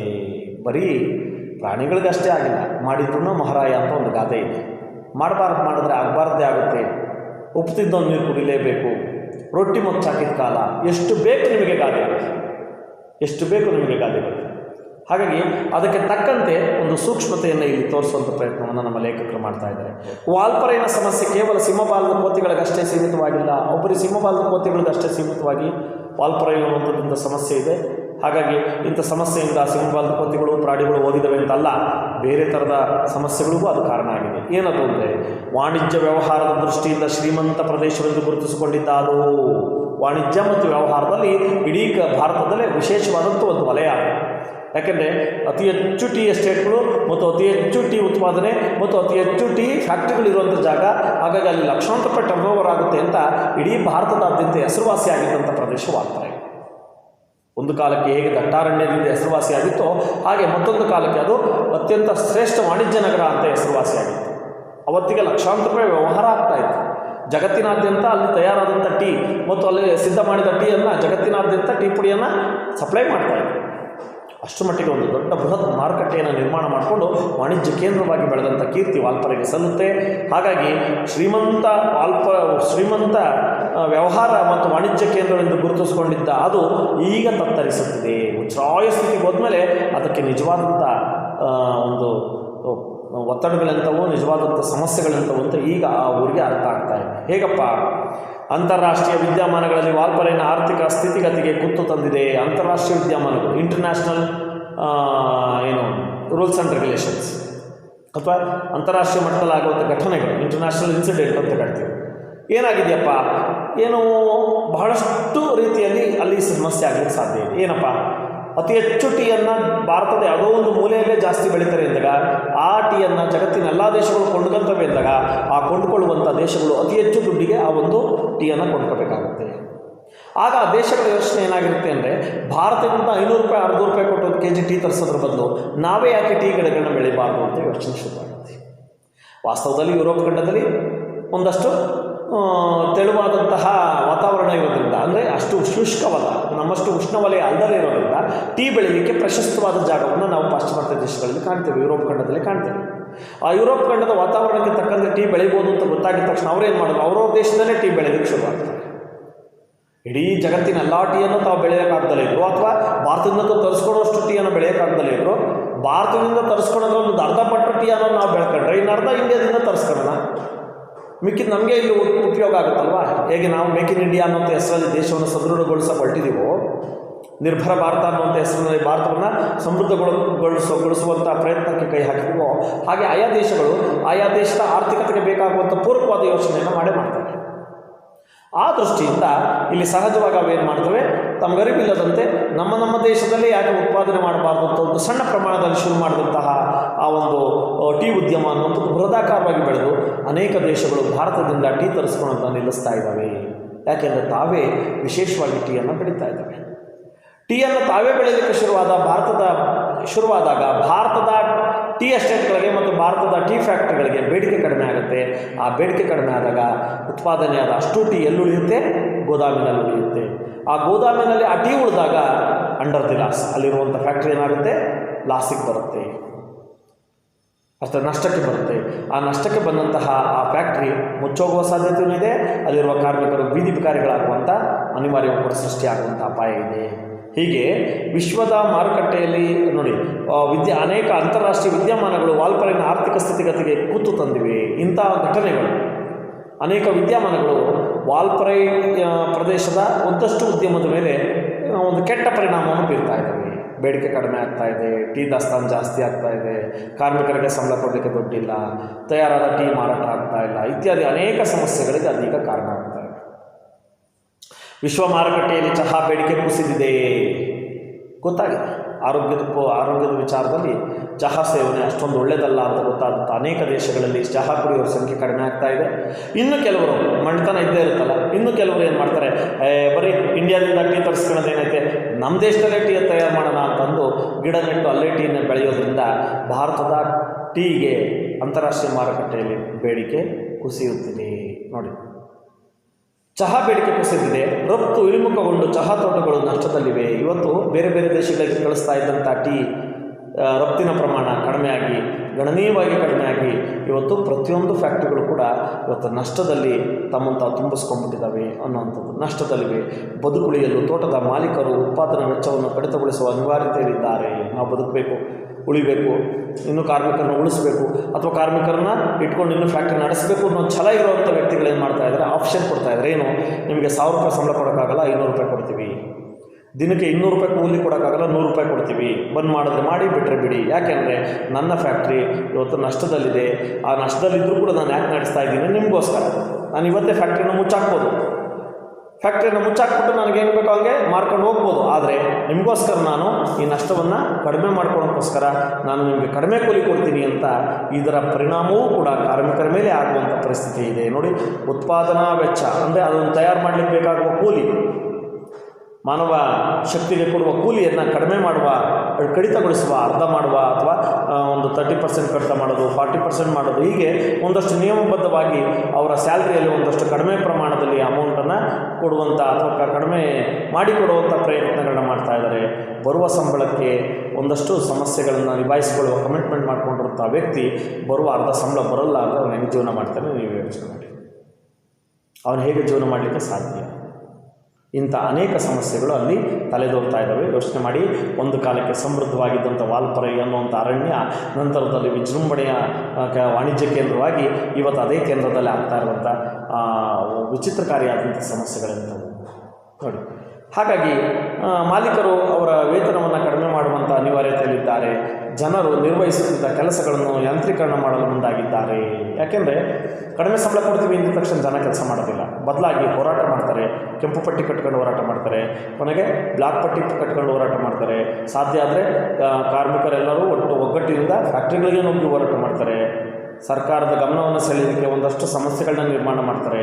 ಎಲ್ಲವನ್ನೂ ಯೋಚನೆ ಮಾಡಿದಾಗ ಕಾರ್ಮಿಕರೇ ಇಲ್ಲದೆ ನಾವು ಯಾಕೆ ಟೀ ಉತ್ಪಾದನೆ ಮಾಡಬಾರ್ದು ಅಂತ ಯೋಚನೆಗೆ ಬಿದ್ದಂತಹ ಮಾಲೀಕರು ಬೇರೆ ಬೇರೆ ದೇಶಗಳಿಂದ ವಿಶೇಷವಾದ ಯಂತ್ರಗಳನ್ನ ತರಿಸಿ ಇಡೀ ಕಾರ್ಖಾನೆಯನ್ನು ಯಾಂತ್ರೀಕರಣ ಮಾಡ್ತಾ ಇದ್ದಾರೆ. ಇಡೀ ಕಾರ್ಖಾನೆ ಯಾಂತ್ರೀಕರಣ ಆಯಿತು ಅಂದರೆ 500 ಜನ ಕೆಲಸ ಮಾಡೋ ಜಾಗದಲ್ಲಿ 50 ಜನ ಇದ್ದರೆ ಸಾಕು ಕೆಲಸ ಆಗುತ್ತೆ. ಹಾಗಾಗಿ 450 ಜನ ಕೆಲಸ ಕಳ್ಕೊಂಡು ಮನೆಗೆ ಹೋಗಬೇಕಾಗುತ್ತೆ. ಮತ್ತು ಅವ್ರು ಕೆಲಸ ಕಳ್ಕೊಂಡು ಮನೆಗೆ ಹೋಗೋದ್ರಿಂದ ಅನುಕೂಲ ಏನಪ್ಪ ಅಂದರೆ ಫ್ಯಾಕ್ಟ್ರಿಲಿರುವಂಥ ಯಾವುದೇ ಯಂತ್ರವೂ ಕೂಡ ಮಾಲೀಕನ ವಿರುದ್ಧ ಪ್ರತಿಭಟನೆ ಮಾಡೋದಿಲ್ಲ. ನನಗೆ ಸಂಬಳ ಜಾಸ್ತಿ ಆಯಿತು, ನನಗೆ ಒತ್ತಡ ಜಾಸ್ತಿ ಆಯಿತು, ನನ್ನ ಕೆಲಸ ಜಾಸ್ತಿ ಆಯಿತು, ನಾನು ಮಾಡಲ್ಲ ಅಂತ ಯಾವ ಯಂತ್ರವೂ ಹೇಳೋದಿಲ್ಲ. ಯಾಕೆಂದರೆ ಯಂತ್ರಕ್ಕೆ ಮನಸ್ಸೇ ಇಲ್ಲ. ಆದರೆ ಮನುಷ್ಯ, ನೀವು ಯಾಕೆ ನಮಗೆ ಇಷ್ಟೊಂದು ದುಡಿಸ್ಕೊತಾ ಇದ್ದೀರಾ, 8 ಅವರ್ಸ್ ಆದಮೇಲೆ ಓಟಿ ಕೊಡಬೇಕು, ಓಟಿ ಇಷ್ಟೇ ಪ್ರಮಾಣದಲ್ಲಿ ಕೊಡಬೇಕು, ಸಂಬಳ ಇಷ್ಟೇ ಇರಬೇಕು, ESI ಇರಬೇಕು, PF ಇರಬೇಕು, ಹಿಂಗೆ ಅನೇಕ ಒತ್ತಡಗಳನ್ನ ತರೋದ್ರಿಂದ ಮತ್ತು ಅವರವರಲ್ಲಿ ಗುಂಪು ಮಾಡಿಕೊಂಡು ನಾವು ಹೇಳಿದಷ್ಟು ಸಂಬಳ ರೈಸ್ ಮಾಡಬೇಕು, ಸಂಬಳ ಹೈಕ್ ಮಾಡಬೇಕು ಅಂದರೆ ನಮ್ಮ ಒಪ್ಪಿಗೆ ಪಡಿಬೇಕು, ನಮ್ಮ ಅಸೋಸಿಯೇಷನ್ದು, ಹೀಗೆ ಮಾಲೀಕರ ಮೇಲೆ ದಬ್ಬಾಳಿಕೆ ಮಾಡುವಂಥ ಒಂದು ವ್ಯವಸ್ಥೆಯನ್ನು ಕಾರ್ಮಿಕರ ಸಂಘದಿಂದ ನೋಡ್ತೇವೆ. ಆ ಕಾರ್ಮಿಕರ ಇದ್ರಲ್ಲಿ ಸಂಘ ಕಾರ್ಮಿಕರೇ ಇಲ್ಲದೆ ಯಾಂತ್ರೀಕರಣ ಮಾಡಿಬಿಟ್ರೆ ಯಾವ ಯಂತ್ರವೂ ನಮ್ಮನ್ನೇನು ಬೇಡಿಕೆಯನ್ನು ಇಡೋದಿಲ್ಲ. 10 ಕೋಟಿ ರೂಪಾಯಿ ಯಂತ್ರ ಹೇಳುತ್ತಾ ನನಗೆ ದಿನಕ್ಕೆ 10 ಲಕ್ಷ ರೂಪಾಯಿ ದುಡ್ಡು ಬೇಕು ಹಾಗೆ ಅಂತ ಏನು ಕೇಳೋದಿಲ್ಲ. ಆ ಯಂತ್ರಗಳ ಕೆಲಸ ಮಾಡ್ತವೆ. ಅಂದ್ರೆ ಅರ್ಥ ಇಲ್ಲಿ ಹೋರಾಟವನ್ನು ಹತ್ತಿಕ್ಕಲು ಮಾಲೀಕರು ಅನಿವಾರ್ಯವಾಗಿ ಈ ಒಂದು ಮಾರ್ಗವನ್ನು ಅನುಸರಿಸ್ತಾ ಇದ್ದಾರೆ. ಅಲ್ಲಿರುವಂಥ ಬಹಳಷ್ಟು ಜನರಿಗೆ ಕೆಲಸವನ್ನು ಕಸಿದುಕೊಂಡು ಅವರ ಜಾಗದಲ್ಲಿ ಯಂತ್ರಗಳನ್ನ ತಂದು ನಿಲ್ಲಿಸುವಂಥ ಕೆಲಸ ಮಾಡ್ತಾ ಇದ್ದಾರೆ. ಇದರಿಂದ ಅಲ್ಲಿ ನಿರುದ್ಯೋಗ ಸಮಸ್ಯೆ ಕೂಡ ಜಾಸ್ತಿ ಆಗ್ತಾ ಇದೆ. ನೋಡಿ, ಕೆಲಸಗಳನ್ನು ಯಾಂತ್ರೀಕರಣ ಮಾಡಲು ಮುಂದಾಗಿದ್ದಾರೆ. ಕಂಗಾಲಾದ ಕಾರ್ಮಿಕರು ಕೆಂಪು ಬಾವುಟಗಳನ್ನು ಹಿಡಿದು ಹೋರಾಟಕ್ಕೆ ಸಜ್ಜಾಗಿದ್ದಾರೆ. ಇನ್ನು ದಾರಿಯೇ ತೋರದಂಥ ಕಾರ್ಮಿಕರು, ಬದುಕಿನಲ್ಲಿ ಬೇರೆ ದಾರಿಯೇ ಇಲ್ಲ. ಯಾಕೆಂದರೆ ತಾವು ದುಡಿತಾ ಇದ್ದಂತಹ ತಾನು ಅನ್ನ ತಿನ್ನಲಿಕ್ಕೆ ಇಟ್ಕೊಂಡಿದ್ದಂಥ ಒಂದು ದಾರಿಯೂ ಮುಚ್ಚೋಗುತ್ತೆ ಎಂದಾಗ ಅವ್ರು ಏನು ಮಾಡಬೇಕು? 16 ವರ್ಷಗಳಿಂದ ತಮ್ಮ ಪ್ರಾಣವನ್ನು ಪಣಕ್ಕಿಟ್ಟು ಹೋರಾಟ ಮಾಡಿ ಒಂದು ಉದ್ಯೋಗವನ್ನು ಮಾಡ್ಕೊಂಡು ಬಂದಿರುವಂಥ ಆ ಕಾರ್ಮಿಕರ ಬದುಕು ಯಾವ ರೀತಿ ದುಸ್ತರವಾಗೋಗುತ್ತೆ ಮತ್ತು ಅವ್ರು ಬದುಕೋದು ಹೇಗೆ? ಆ ಕೆಲಸ ಬಿಟ್ಟು ಬೇರೆ ಬರ್ದಲೇ 16 ವರ್ಷದಿಂದ ಅಲ್ಲೇ ದುಡಿತಾ ಇರುವಂಥ ವ್ಯಕ್ತಿಯನ್ನು ಏಕಾಏಕಿ ತೆಗೆದು ಫ್ಯಾಕ್ಟ್ರಿಯಿಂದ ಆಚೆ ಹಾಕ್ಬಿಟ್ರೆ ಅವನು ತನ್ನ ಹೆಂಡತಿ ಮಕ್ಕಳು ತನ್ನ ಕುಟುಂಬವನ್ನು ಹೇಗೆ ನಿಭಾಯಿಸ್ತಾನೆ? ಇಂಥ ಅನೇಕ ಸಮಸ್ಯೆಗಳು ನಮ್ಮನ್ನು ಕಾಡಲಿಕ್ಕೆ ಶುರುವಾಗಿದ್ದಾವೆ. ಹಾಗಾಗಿ ಅಂಥ ಸಮಸ್ಯೆಗಳನ್ನ ಅನುಭವಿಸ್ತಾ ಇರುವಂಥ ಸಾವಿರಾರು ಕಾರ್ಮಿಕರು ಇವತ್ತು ಕೆಂಪು ಬಾಟವನ್ನು ಹಿಡ್ಕೊಂಡು ಧಿಕ್ಕಾರ ಧಿಕ್ಕಾರ, ನಮ್ಮ ಓನರ್ಗೆ ಧಿಕ್ಕಾರ, ನಮ್ಮ ಫ್ಯಾಕ್ಟ್ರಿಗೆ ಧಿಕ್ಕಾರ, ಫ್ಯಾಕ್ಟ್ರಿಯಲ್ಲಿರುವಂಥ ಮಾಲೀಕರಿಗೆ ಧಿಕ್ಕಾರ ಅಂತ ರೋಡ್ ತುಂಬ ಅವ್ರ ಬಗ್ಗೆ ಕೆಟ್ಟದಾಗಿ ಹೋರಾಟ ಮಾಡುವಂಥ ಸಂಪ್ರದಾಯ ಸರ್ವೇ ಸಾಮಾನ್ಯ ಆಗೋಗ್ಬಿಟ್ಟಿದೆ. ಆಶ್ಚರ್ಯ ಅಲ್ಲ, ಸಾಮಾನ್ಯವಾದಂಥ ವಿಚಾರ ಆಗೋಗ್ಬಿಟ್ಟಿದೆ. ನೋಡಿ, ಕಂಗಾಲಾದ ಕಾರ್ಮಿಕರು ಕೆಂಪು ಬಾವುಟಗಳನ್ನು ಹಿಡಿದು ಹೋರಾಟಕ್ಕೆ ಸಜ್ಜಾಗಿದ್ದಾರೆ. ಸರ್ಕಾರಕ್ಕೆ ಮನವಿ ಸಲ್ಲಿಸಿದ್ದಾರೆ. ಆದರೆ ಬದುಕು ಹಸನುಗೊಳ್ಳುವ ಯಾವ ಭರವಸೆಯೂ ಕಾಣುತ್ತಿಲ್ಲ. ಸರ್ಕಾರಕ್ಕೇನೋ ಮನವಿ ಕೊಟ್ಟಿದ್ದಾರೆ. ಮಾನ್ಯ ಸರ್ಕಾರದ ಅಧಿಕಾರಿಗಳೇ, ನಮಗಾಗ್ತಾ ಇರುವಂಥ ಕರ್ತವ್ಯದ ಲೋಪವನ್ನು ನೀವು ಗಮನಿಸಬೇಕು ಮತ್ತು ನಮ್ಗೆ ಆಗ್ತಾ ಇರುವ ಅನ್ಯಾಯವನ್ನು ಗಮನಿಸಬೇಕು. ನಮಗೆ ಸೇವಾ ಭದ್ರತೆಯನ್ನು ಕೊಡಬೇಕು, ಉದ್ಯೋಗ ಖಾತ್ರಿಯನ್ನು ಕೊಡಬೇಕು. ಆ ಮೂಲಕವಾಗಿ ನಮ್ಮ ಬದುಕು ಹಸನಾಗಲಿಕ್ಕೆ ನೀವೇನಾದರೂ ಸಹಾಯ ಮಾಡಬೇಕಂತ ಸರ್ಕಾರಕ್ಕೂ ಒಂದು ಪತ್ರ ಹಾಕಿದ್ದಾರೆ ಮತ್ತು ತಮ್ಮ ಮಾಲೀಕರಿಗೆ ವಿರುದ್ಧ ತಿರುಗಿ ಬಿದ್ದಿದ್ದಾರೆ. ರಸ್ತೆಯಲ್ಲೆಲ್ಲ ಬಾವುಟ ಹಿಡ್ಕೊಂಡು ಹೋರಾಟ ಮಾಡ್ತಾ ಇದ್ದಾರೆ, ಘೋಷಣೆಗಳನ್ನ ಕೂಗ್ತಾ ಇದ್ದಾರೆ. ಆದರೆ ಯಾವುದೂ ಕೂಡ ಅತ್ಯಂತ ನಿರ್ಗತಿಕ ಸ್ಥಿತಿಯಲ್ಲಿರುವಂತಹ ಕಾರ್ಮಿಕರಿಗೆ ಉತ್ತಮವಾದಂಥ ದಾರಿಯನ್ನು ಕೊಡುತ್ತೆ ಎಂಬ ನಿರೀಕ್ಷೆ ಖಂಡಿತ ಇಲ್ಲ. ಸರ್ಕಾರ ಕೂಡ ಏನು ಹೇಳುತ್ತೆ, ಅವ್ನು ಲಾಸಲ್ಲ ಅವನಿಂದಾಗ ಅವನೇನು ಮಾಡೋಕ್ಕಾಗುತ್ತಪ್ಪ, ಬೇಕು ಅಂತಂದರೆ ಇಡೀ ಫ್ಯಾಕ್ಟ್ರಿನ ಮಾರ್ಕೊಂಡು ಹೋಗ್ತಾನೆ, ಅಷ್ಟು ಮಾಡಬಲ್ಲ, ನಿಮಗೆ ಹೆಚ್ಚುವರಿಯಾಗಿ ಅವನು ದುಡ್ಡನ್ನು ಕೊಡಲಿಕ್ಕೆ ಸಾಧ್ಯ ಇಲ್ಲ ಅನ್ನುವಂಥ ಮಾತನ್ನು ಕೂಡ ನಾವಲ್ಲಿ ಸರ್ಕಾರದ ಮೂಲಕವೇ ಕೇಳಬೇಕಾಗುತ್ತೆ ಅನ್ನೋಂಥದ್ದು. ಈ ಎಲ್ಲವನ್ನು ನೋಡಿದಾಗ ನಮಗೆ ಅನಿಸುತ್ತೆ, ಎಂಥ ಅಸಹ್ಯಕರವಾದಂಥ ಬದುಕು. ಒಂದು ಬಾರಿ ಸಮೃದ್ಧವಾಗಿದ್ದಂಥ ಕಾಡಿಗೆ ಬೆಂಕಿ ಇಟ್ಟಂಥ ಮನುಷ್ಯ ತನಗೆ ಬೇಕಾದ ರೀತಿಯಲ್ಲಿ ಇಡೀ ಕಾಡನ್ನು ಸರ್ವನಾಶ ಮಾಡಿ ನಗರ ಮಾಡಿಕೊಂಡ್ರೂ ಕೂಡ ಅವನು ಸಮಸ್ಯೆ ಬಿಡಲಿಲ್ಲ. ಒಂದು ಕಡೆ ಕಾಡು ಕಳ್ಕೊಂಡ, ಒಂದು ಕಡೆ ನೆಮ್ಮದಿನೂ ಕಳ್ಕೊಂಡ. ಬದುಕು ಮುರಾಬಟ್ಟೆ ಆಗುವಂಥ ಒಂದು ದುಸ್ಥಿತಿಗೆ ಇವತ್ತು ವಾಲ್ಪರೈ ಬಂದು ನಿಂತಿದೆ. ಬನ್ನಿ ಇನ್ನೊಂದು ಪ್ಯಾರವನ್ನು ಮಾಡಬೇಕು. ಹೀಗಾಗಿ ವಾಲ್ಪರೈನಲ್ಲಿ ಹಿಂದಿನ ವೈಭವವಿಲ್ಲ. ಇವತ್ತು ಮೊದಲಿನ ವೈಭವ ಏನು ಅಂತ ಜೀಗುಡುವಂಥ ಜೀರ್ಗುಂಡೆಗಳು, ಏನು ಭಯಂಕರವಾಗಿ ಕರ್ಕಶ ಮಾಡುವಂಥ ಒಂದು ಪ್ರಾಣಿಗಳ ಸಮೂಹ ಮತ್ತು ಸಮೃದ್ಧವಾಗಿ ತೊನೆದಾಡುವಂಥ ಮರಗಳ ಒಂದು ಆನಂದ ಯಾವುದು ಕೂಡ ಉಳಿದಿಲ್ಲ. ಇಂದಿನ ವೈಭವ ಇಲ್ಲ. ಪ್ರಶಾಂತ ನೀರವತೆ ಕುರುಹಿಲ್ಲ. ತಣ್ಣಗೆ ಅಂತ ಇದ್ದಂಥ ಯಾವ ಪ್ರಶಾಂತವಾದಂಥ ನೀರವತೆಯೂ ಅಲ್ಲಿ ಉಳ್ಕೊಂಡಿಲ್ಲ. ಕಾಡನ್ನು ಸೀಳಿ ಅನುರಣಿಸುತ್ತಿದ್ದ ವಾನರಗಳ ಕೇಕೆ ಇಲ್ಲ. ಇಡೀ ಕಾಡಿನ ಹೃದಯವನ್ನು ಸೀಳ್ಕೊಂಡು ಕೆಕೆ ಅಂತ ಕಿರ್ತಾ ಇದ್ದಂಥ ಆ ಒಂದು ಕೋತಿಗಳ ಕಲರವ ಇಲ್ಲ, ಕೋತಿಗಳ ಕೂಗಿಲ್ಲ, ಕೋತಿಗಳ ಆರ್ಭಟ ಇಲ್ಲ, ಕೋತಿಗಳ ಅರ್ಚಾಟ ಕಿರ್ಚಾಟ ಇಲ್ಲ. ಯಾಕೆಂದರೆ ಕೋತಿಗಳು ಅರ್ಚುವಷ್ಟು ಶಕ್ತಿಯನ್ನೇ ಉಳಿಸ್ಕೊಂಡಿಲ್ಲ. ಎಲ್ಲ ಶಕ್ತಿಯನ್ನು ಬಿಟ್ಕೊಟ್ಬಿಟ್ಟು ಕೇವಲ ಜೀವ ಉಳಿಸ್ಕೊಂಡಿದ್ದಾವೆ. ಆ ಜೀವನೂ ಎಷ್ಟು ದಿನ ಇರುತ್ತೋ ಗೊತ್ತಿಲ್ಲ. ಅಂಥ ದುಸ್ಥಿತಿಯಲ್ಲಿ ಬದುಕ್ತಿರುವಂಥ ಆ ಕೋತಿಗಳು ಒಮ್ಮೆ ಕಾಡಲ್ಲಿ ಸಮೃದ್ಧವಾಗಿ ಕೂಗಾಡಿಕೊಂಡು ನೆಕ್ಕಾಡ್ಕೊಂಡು ಬಾಲ ಗಂಟಾಕ್ಕೊಂಡು ನೆಗ್ತಾ ಕುಣಿತಾ ಬೀಳ್ತಾ ಏಳ್ತಾ ಆರ್ತಾ ತೋರ್ತಾ ಏನೆಲ್ಲ ಆನಂದ ಪಡ್ತಾ ಇದ್ದಂಥ ಅವು ಕೇಕೆ ಆಗ್ತಾ ಇದ್ವು. ಆ ಕೇಕೆ ಕಿಲೋಮೀಟ್ರ್ ಗಟ್ಟಲೆ ಕೇಳಿಸ್ತಾ ಇತ್ತು. ಕೋತಿಗಳು ಜಗಳಕ್ಕೆ ಬಿದ್ದುಬಿಟ್ರೆ ನೋಡಬೇಕು, ಆ ಜಗಳ 150-200 ಮೀಟ್ರ್ ದೂರದಲ್ಲಿದ್ದರೂ ಕೂಡ ಭಯ ಆಗುತ್ತೆ ನಮಗೆ. ಹೆಂಗೆ ಅದು ದೂರ ಬಿಡ್ತಾವೋ ಏನು ಗೊತ್ತಿರೋ ಅಂಥ ಕರ್ಕಶ ಶಬ್ದವನ್ನು ಮಾಡ್ತವೆ. ಅಂಥ ಶಬ್ದ ಮಾಡಿಕೊಂಡು ಕೇಕೆ ಆಗ್ತಾ ಇದ್ದಂಥ ಆ ಕೋತಿಗಳ ಶಬ್ದವೂ ಅಡಗಿ ಹೋಗಿದೆ. ನೋಡಿ, ವಾನರಗಳ ಕೇಕೆ ಇಲ್ಲ, ಬದಲು ಯಂತ್ರಗಳ ಕರ್ಕಶ ಸದ್ದು. ಅದ್ರ ಬದಲು ಏನಾಗಿದೆಯಪ್ಪ, ನಾಗರಿಕತೆಯ ಕೆಟ್ಟ ಆಚರಣೆ, ಯಂತ್ರಗಳ ಕರ್ಕಶ ಶಬ್ದ. ದಗ ದಗ ದಗ ದಗದ ಈ ಥರ ಕೆಟ್ಟ ವಾಹನಗಳ ಶಬ್ದವೇ ತುಂಬಿಕೊಂಡ್ಬಿಟ್ಟಿದೆ. ಬದಲು ಯಂತ್ರಗಳ ಕರ್ಕಶ ಅಂದರೆ ಕೇಳಲು ಅಸಾಧ್ಯವಾದಂಥ ಭಯಂಕರವಾದಂಥ ಶಬ್ದ. ಮತ್ತು ದಿನನಿತ್ಯ ಕಾರ್ಮಿಕರ ಮೆರವಣಿಗೆ. ಬೆಳಗ್ಗೆದ್ರೆ ಸಾಕು, ಒಂದಿಲ್ಲೊಂದು ಫ್ಯಾಕ್ಟ್ರಿ ಕಾರ್ಮಿಕರು ಬೀದಿಗಿಳಿತಾರೆ.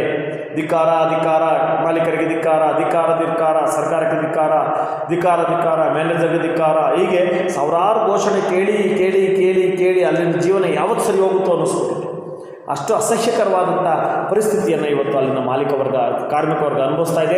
ಪ್ರತಿನಿತ್ಯ ಕಾರ್ಮಿಕರ ಹೋರಾಟ ಮೆರವಣಿಗೆ ಇದ್ದದ್ದೇ ಆಗೋಗ್ಬಿಟ್ಟಿದೆ. ಪ್ರತಿಭಟನೆಯ ಘೋಷಣಾ ಧ್ವಜಗಳು ತುಂಬಿವೆ. ಎಲ್ಲಿ ನೋಡಿದ್ರಲ್ಲಿ ಬಾವುಟಗಳು, ಎಲ್ಲಿ ನೋಡಿದ್ರಲ್ಲಿ ಕರಪತ್ರಗಳು, ಎಲ್ಲಿ ನೋಡಿದ್ರಲ್ಲಿ ದೊಡ್ಡ ದೊಡ್ಡ ಒಂದು ಕಮಾನುಗಳು ಮತ್ತು ಅದಕ್ಕೆ ತಕ್ಕಂತೆ ಅಳವಡಿಸಿರುವಂಥ ಒಂದು ದೊಡ್ಡ ದೊಡ್ಡ ಬ್ಯಾನರ್ಗಳು ಎಲ್ಲವನ್ನು ನೋಡಿದಾಗ ಒಂದು ಕಾಲಕ್ಕೆ ಬರೀ ಹಚ್ಚ ಹಸಿರಿನಿಂದ ಕೂಡಿದ್ದಂಥ ಸಮೃದ್ಧವಾದಂಥ ವಾಲ್ಪರೆ ಇವತ್ತು ಸಮಸ್ಯೆಗಳ ಆಗರ ಆಗೋಗ್ಬಿಡ್ತಲ್ಲ ಎಂಬಂಥ ನೋವು ನಮ್ಮನ್ನು ಕಾಡದೇ ಇರೋದಿಲ್ಲ. ಬನ್ನಿ, ಪ್ರತಿಭಟನಾ ಧ್ವಜಗಳು ತುಂಬಿವೆ. ಪ್ರತಿಭಟಿಸಬೇಕಿದ್ದ ಸಿಂಹಬಾಲದ ಕೋತಿಗಳು ಎಲ್ಲೋ ಅಡಗಿ ತಮ್ಮ ಅವನತಿಯ ದಿನಗಳನ್ನು ಎಣಿಸುತ್ತಿವೆ. ವಾಸ್ತವದಲ್ಲಿ ಅಲ್ಲಿ ಹೋರಾಟ ಮಾಡುವಂಥ ನೈತಿಕತೆ ಯಾರಿಗಿದೆ ಅಂದರೆ ಕೋತಿಗಳಿಗೆ, ಕಾಡು ಪ್ರಾಣಿಗಳಿಗೆ, ಆನೆಗಳಿಗೆ, ಚಿರತೆಗಳಿಗೆ, ಹುಲಿಗಳಿಗೆ, ಸಿಂಹಗಳಿಗೆ ಇತ್ಯಾದಿ ಇತ್ಯಾದಿ ಆ ಕಾಡಲ್ಲಿ ಸಮೃದ್ಧವಾಗಿ ವಾಸ ಮಾಡಿಕೊಂಡು ಸಾವಿರಾರು ವರ್ಷದಿಂದ ತಮ್ಮ ಪೀಳಿಗೆಯನ್ನು ಕಾಪಾಡ್ಕೊಂಡು ಬಂದಿದ್ದಂಥ ಪ್ರಾಣಿಗಳು ಮನುಷ್ಯರ ವಿರುದ್ಧ ಹೋರಾಟ ಮಾಡಬೇಕಿತ್ತು. ಯಾಕೆ ಅಂತೀರಾ? ಸಾವಿರಾರು ವರ್ಷದಿಂದ ಈ ಭೂಮಿ ಮೇಲೆ ಈ ಜಾಗದಲ್ಲಿ ನಾವಿದ್ದು ನೀವು ಬಂದು ನಮ್ಮನ್ನೆಲ್ಲ ಆಚೆಗೆ ಹಾಕ್ಬಿಟ್ಟಿದ್ದೀರಾ, ನಮಗೆ ನ್ಯಾಯ ಕೊಡಿ ಅಂತ ಅವು ಕೇಳಬೇಕು. ಆದರೆ ಆ ಕೋತಿಗಳು ತಾವೆಲ್ಲೋ ಮೂಲೆಯಲ್ಲಿ ಕೂತ್ಕೊಂಡು ಇವೆಲ್ಲ ಮಿಕ ನೋಡ್ತಾವೆ. ಡೌನ್ ಡೌನ್ ಅಂತವನೇ, ಧಿಕ್ಕಾರ ಅಂತವನೇ, ಒಡಿ ಅಂತಾನೆ, ಬಡಿ ಅಂತಾನೆ, ಬೆಂಕಿ ಹಚ್ಚುಂತಾನೆ, ಇವೆಲ್ಲವನ್ನು ಆ ಕೋತಿಗಳು ನೋಡ್ಕೊಂಡು ಕೂತವೆ. ಅಂದ್ರೆ ಅರ್ಥ, ನಿಜವಾದ ಹೋರಾಟ ಮಾಡಬೇಕಾಗಿದ್ದಂಥ ಕೋತಿಗಳು ಸುಮ್ಮನವೇ ಆಗ್ತೈತಲ್ಲ. ಇಡೀ ಪ್ರಕೃತಿಯನ್ನೇ ಹಾಳು ಮಾಡಿದ ಮನುಷ್ಯ ಹೋರಾಟಗಳು. ಎಂಥ ದೌರ್ಭಾಗ್ಯ! ಹಾಳು ಮಾಡಿದವನು ಇವನೇ, ಹೋರಾಟ ಮಾಡೋನು ಇವನೇ. ಆದರೆ ಹಾಳು ಮಾಡಿರುವಂಥ ಮನುಷ್ಯನ ವಿರುದ್ಧ ಹೋರಾಡಬೇಕಾಗಿರೋ ಕೋತಿಗಳು ಸೈಲೆಂಟಾಗಿ ಕೂತವೆ ನೋಡಿ. ಹಾಗಾಗಿ ಪ್ರತಿಭಟಿಸಬೇಕಿದ್ದ ಸಿಂಹಬಾಲದ ಕೋತಿಗಳು ಎಲ್ಲವನ್ನ ನೋಡಿ, ನಮ್ಮ ಬದುಕನ್ನು ಹಾಳು ಮಾಡಿಬಿಟ್ರಿ, ನಮ್ಮ ಜೀವನ ಕ್ರಮವನ್ನು ನಾಶ ಮಾಡಿಬಿಟ್ರಿ, ನಿಮ್ಮಿಂದ ನಾವು ಬದುಕಕ್ಕಾಗ್ತಾ ಇಲ್ಲ, ನೀವೆಲ್ಲರೂ ನಮ್ಮನ್ನು ಸರ್ವನಾಶ ಮಾಡಿದ ರಾಕ್ಷಸರು, ನಿಮ್ಮ ವಿರುದ್ಧ ನಾವು ಹೋರಾಡ್ತೀವಿ ಅಂತ ಹೋರಾಟ ಮಾಡಬೇಕಾಗಿದ್ದ ಸಿಂಹಬಾಲದ ಕೋತಿಗಳು ಎಲ್ಲೋ ಅಡಗಿ, ಯಾಕೆ ಕಣ್ಣಿಗೆ ಬಿದ್ದರೆ ಅವನು ಹೊಡೆದಾಗ್ತಾನೆ ನೀವು. ಕೋತಿಗಳು ಕಣ್ಣಿಗೆ ಬಿದ್ದರೆ ಪಿರಂಗಿಯಲ್ಲಿ ಶೂಟ್ ಮಾಡಿ ಸಾಯಿಸುವಂಥ ಪಾಪಿಯವನು ಎಲ್ಲೋ ಅಡಗಿ ತಮ್ಮ ಅವನತಿಯ ದಿನಗಳನ್ನು ಎಣಿಸುತ್ತಿವೆ. ತಮ್ಮ ಕೊನೆಯ ಕಾಲದ ದಿನಗಳನ್ನು, ಅಂದರೆ ಅಯ್ಯೋ ನಮ್ಮ ಜೀವನನೇ ಮುಗಿದೋಗ್ತಾ ಇದೆ. ಲಕ್ಷಾಂತರ ಕೋತಿಗಳಿದ್ದಂಥ ನಾವು 2000 ಆಗಿದ್ದೀವಿ. 2000 ಕೋತಿಗಳಿದ್ದಂಥ ನಾವು ಇವತ್ತು 30 ಕೋತಿ ಆಗಿದ್ದೀವಿ. ಆ 30 ಕೋತಿಗಳು ಯಾವತ್ತಿಲ್ದಂಗೆ ಆಗ್ತಾವೋ, ನಮ್ಮ ಪರಂಪರೆ ಯಾವತ್ತು ಮುಗಿದೋಗುತ್ತೋ ಏನು ಕತೆನೋ. ಈ ಮನುಷ್ಯನ ಒಂದು ದುಷ್ಟ ಅಟ್ಟಹಾಸಕ್ಕೆ, ಈ ಮನುಷ್ಯನ ಒಂದು ದುರಾಸೆಗೆ, ಈ ಮನುಷ್ಯನ ಒಂದು ಆಕ್ರಮಣಶೀಲವಾದಂಥ ಮನೋವೃತ್ತಿಗೆ ನಮ್ಮಂಥ ಮುಕ್ತ ಪ್ರಾಣಿಗಳೆಲ್ಲ ಬಲಿಯಾಗಬೇಕಾಗುತ್ತಲ್ಲ ಅಂತ ನಿಶಬ್ದವಾಗಿ ಕೂತು ತನ್ನ ಅವನತಿಯ ದಿನಗಳನ್ನು ಎಣಿಸುತ್ತದೆ. ಇವತ್ತು ನಾಳೆ ನಾವು ಸತ್ತೋಗ್ತೈತೆ ನಮ್ಮ ಸಮಾಜ. ಇಡೀ ನಮ್ಮ ಕೋತಿ ಸಮಾಜವೇ ನಾಶವಾಗಿ ಹೋಗುತ್ತೆ, ಪ್ರಾಣಿಗಳಿದ್ದಂಗೆ ಆಗೋಗ್ತವೆ. ಮನುಷ್ಯನ ಆರ್ಭಟಕ್ಕೆ ಸಿಕ್ಕಿ ಇಡೀ ಜಗತ್ತಿನ ಎಲ್ಲ ವನ್ಯಮೃಗಗಳು ನಾಶವಾಗ್ತವೆ. ಆ ನಾಶವಾಗುವಂಥ ಅಂಚಿನಲ್ಲಿರುವಂತಹ ಸಿಂಹಬಾಲದ ಕೋತಿಗಳು ತಮ್ಮ ಕೊನೆಯ ದಿನಗಳನ್ನ ಎಣಿಸ್ತಾ ಇದ್ದಾವೆ. ಎಷ್ಟು ಅಸಹಾಯಕತೆ, ಎಷ್ಟು ವಿಚಿತ್ರವಾದಂಥ ಸಂದರ್ಭ ಯೋಚನೆ ಮಾಡಿ ಸ್ನೇಹಿತರೆ. ಇಂಥ ಒಂದು ವಿಚಿತ್ರವನ್ನು ನಾವು ನೋಡಿದಾಗ ಅನಿಸುತ್ತೆ, ಇದು ಒಂದು ಅಭಿವೃದ್ಧಿನ? ಈ ರೀತಿ ವನ್ಯಪ್ರಾಣಿಗಳ ಬದುಕಿಗೆ ಬೆಂಕಿ ಇಟ್ಟು ಮನುಷ್ಯ ಏನೋ ಸಾಧಿಸ್ತೀನಿ ಅಂತ ಹೊರಟು ಏನು ತಗೊಳಕ್ಕಾಗ್ತಾ ಇದೆ ಅವನ ಕೈಗೆ? ಏನು ಮಾಡಲಿಕ್ಕಾಗ್ತಾ ಇದೆ ಅವನ ಕೈಗೆ? ಅಸಹ್ಯ ಆಗಬೇಕು ನಮ್ಮ ಬದುಕಿನ ಮೇಲೆ, ನಾಚಿಕೆ ಆಗಬೇಕು ನಮ್ಮ ಜೀವನದ ಮೇಲೆ. ಆ ರೀತಿ ಅವನತಿ ಅಂಚಿನಲ್ಲಿರುವಂಥ ಕೋತಿಗಳ ದುಸ್ಥಿತಿಯನ್ನು ನೋಡು ನಾವು ಪಾಠ ಕಲಿಯಲಿಲ್ಲ ಅಂದಮೇಲೆ ನಮ್ಮನ್ನು ನಾಗರಿಕ ಜಗತ್ತಿನ ಪ್ರಾಣಿಗಳು ಅಂತ ಹೆಂಗೆ ಕರೀತಾರೆ? ಕಾಡು ಪ್ರಾಣಿಗಳು ನಮಗಿಂತ ಎಷ್ಟೋ ವಾಸಿ. ಇಡೀ ತಮ್ಮ ಜೀವಿತಾವಧಿಯಲ್ಲಿ ಕಾಡನ್ನು ಯಾವತ್ತೂ ನಾಶ ಮಾಡಿಲ್ಲ, ಪ್ರಕೃತಿಯನ್ನು ಯಾವತ್ತೂ ಹಾಳು ಮಾಡಿಲ್ಲ. ಹಾಳು ಮಾಡೋದು, ನಾಶ ಮಾಡೋದು ಒಬ್ಬರ ಕೆಲಸ, ಅದು ಮನುಷ್ಯ ಮಾತ್ರ ಅಂತ ನೋಡಿ. ತನ್ನ ಅವನತಿಯ ದಿನಗಳನ್ನು ಎಣಿಸುತ್ತವೆ. ಮನುಷ್ಯರ ಸುಳಿವೇ ಇಲ್ಲದೆ ಕಾಡಾಗಿದ್ದ ವಾಲ್ಪರೆಯಲ್ಲಿ ಈಗ ಜನಸಂಖ್ಯೆ 1,00,000ಕ್ಕೂ ಮೀರಿದೆ. ಒಬ್ಬರೇ ಒಬ್ಬ ಮನುಷ್ಯನೂ ಇಲ್ಲದಂಥ ಕಗ್ಗಾಡಾಗಿದ್ದಂಥ ವಾಲ್ಪರೆ 1800 ಸುಮಾರಿನಲ್ಲಿ, 1850 1860 ಸುಮಾರಿನಲ್ಲಿ ಒಬ್ಬನೇ ಒಬ್ಬ ಮನುಷ್ಯನ ತಲೆಯನ್ನೇ ನೋಡಿಲ್ಲದಂಥ ವಾಲ್ಪರೆ ಎಂಬಂಥ ದಟ್ಟಾರಣ್ಯ ಇವತ್ತು ಲಕ್ಷ ಜನರು ತುಂಬಿ ತುಳುಕುವಂಥ ನಗರಗಳನ್ನ ನಿರ್ಮಾಣ ಮಾಡ್ತಾರೆ. ಕೇವಲ 60-70 ವರ್ಷಗಳಲ್ಲಿ ಅಲ್ಲಾದ ಬದಲಾವಣೆ ಇದೆಯಲ್ಲ, ಆ ಬದಲಾವಣೆಯಿಂದ ಇಡೀ ವಾತಾವರಣವೇ ಕಲುಷಿತವಾಗಿ ಕಾಡೆಲ್ಲ ನಾಶವಾಗಿ ಲಕ್ಷ ಜನ ತುಂಬಿ ತುಳುಕುವಂಥ ನಗರಗಳು ನಿರ್ಮಾಣ ಆಗಿದೆ. ಅಂಥ ನಗರಗಳ ನಿರ್ಮಾಣದಿಂದ ಸಾವಿರ ಸಮಸ್ಯೆಗಳು ಪ್ರತಿನಿತ್ಯ ಆಚೆಗೆ ಬರ್ತಾ ಇದ್ದಾವೆ. ಸಾವಿರ ಜನರಿಗೆ ತೊಂದರೆ ಆಗ್ತಾ ಇದೆ. ಬಹಳಷ್ಟು ಜನ ತಮ್ಮ ಬದುಕನ್ನೇ ಮುಗಿಸ್ಕೊಂಡು ರೋಗಕ್ಕೂ ಆತ್ಮಹತ್ಯೆಗೂ ತುತ್ತಾಗಿ ಸಾಯುವಂಥ ಪರಿಸರವನ್ನು ನಾವು ಅಲ್ಲಿ ಕಾಣ್ತಾ ಇದ್ದೇವೆ. ಈ ಎಲ್ಲ ವಿಚಿತ್ರಗಳು ಕಾಡಿದ್ದಾಗ ಇರಲಿಲ್ಲ, ಕಾಡಿನೊಳಗೆ ಪೂಣಚ್ಚಿ ಇದ್ದಾಗ ಇರಲಿಲ್ಲ. ಯಾವಾಗ ಕಾಡು ನಾಶವಾಗಿ ಅಲ್ಲೊಂದು ನಾಡು ಸ್ಥಾಪಿತವಾಯಿತೋ ಆ ನಾಡು ಇಂಥದ್ದೆಲ್ಲ ಕಲ್ಮಶಗಳನ್ನ ತನ್ನ ಒಡಲಲ್ಲಿ ಕೊಟ್ಟಿದ್ದನ್ನು ನಾವಿಲ್ಲಿ ಕಾಣ್ತಾ ಇದ್ದೇವೆ. ಅರ್ಥ ಆಯ್ತಲ್ಲ? ಹಾಗಾಗಿ 1,00,000ಕ್ಕೂ ಮೀರಿದೆ, ಅದರದೇ ಸಮಸ್ಯೆ, ಅದರದೇ ಗಿಜಿಬಿಜಿ. ಹಾಗಾಗಿ ಆ ವಾಲ್ಪರೆಗೆ ಅದರದೇ ದೊಡ್ಡ ಸಮಸ್ಯೆ. ಆ ವಾಲ್ಪರೆಯಲ್ಲಿ ಅದರದೇ ಗಿಜಿಗಿಜಿ. ಅಲ್ಲಿನ ಜನ ಕೂಗಾಡೋದು, ಅರ್ಚಾಡೋದು, ಬಡ್ದಾಡೋದು, ನೀವು ನೋಡೋದು, ನಾವು ನೋಡೋದು, ಕೊಚ್ಚಗುಂಡಿ, ಉಚ್ಚಗುಂಡಿ, ಅಸಹ್ಯ ಎಲ್ಲವನ್ನು ನೋಡ್ತಾ ಇದ್ದರೆ ಇಷ್ಟು ಸಮೃದ್ಧವಾಗಿದ್ದಂಥ ವಾಲ್ಪರೆ ಇಷ್ಟು ಕೆಟ್ಟ ಅಧ್ವಾನ ಆಗೋಗ್ಬಿಡ್ತಾ. ಕೇವಲ 100 ವರ್ಷದಲ್ಲಿ ಆದ ಬದಲಾವಣೆ, ಬರೀ 100 ವರ್ಷ. ಮಾರ್ಚ್ ಬಂದು ಹೋದ ಮೇಲೆ ಬರೀ 100 ವರ್ಷದಲ್ಲಿ ಇಂಥದ್ದೆಲ್ಲ ಬದಲಾವಣೆ ಆಗ್ಬಿಡ್ತಾ ಅನ್ನೋ ರೀತಿಯಲ್ಲಿ ಅಸಹ್ಯ ಪಡುವ ರೀತಿಯಲ್ಲಿ ಅಲ್ಲಿನ ವಾತಾವರಣವೆಲ್ಲ ಕಲುಷಿತವಾಗಿ, ಕಾಡೆಲ್ಲ ನಾಶವಾಗಿ, ಅಲ್ಲಿ ಕಾಲಿಕ್ಲಿಕ್ಕೂ ಅಸಹ್ಯಕರವಾದಂಥ ಒಂದು ಕೆಟ್ಟ ಸಮಾಜವನ್ನು ನಿರ್ಮಾಣ ಮಾಡಿ ನಿಲ್ಲಿಸಿದೆ ನಮ್ಮ ನಾಗರಿಕ ಜಗತ್ತು. ಅಲ್ಲಿಗೆ ನಿಲ್ಲಿಸ್ಕೊಳ್ಳಿ. ಮುಂದಿನ ತರಗತಿಯಲ್ಲಿ ಮುಂದಿನ ವಿಚಾರಗಳನ್ನ ಅಭ್ಯಾಸ ಮಾಡೋಣ ಅಂತ ಹೇಳ್ತಾ ನಿಮ್ಮೆಲ್ಲರಿಗೂ ವಿದಾಯವನ್ನು ಹೇಳ್ತಾ ಇದ್ದೀನಿ.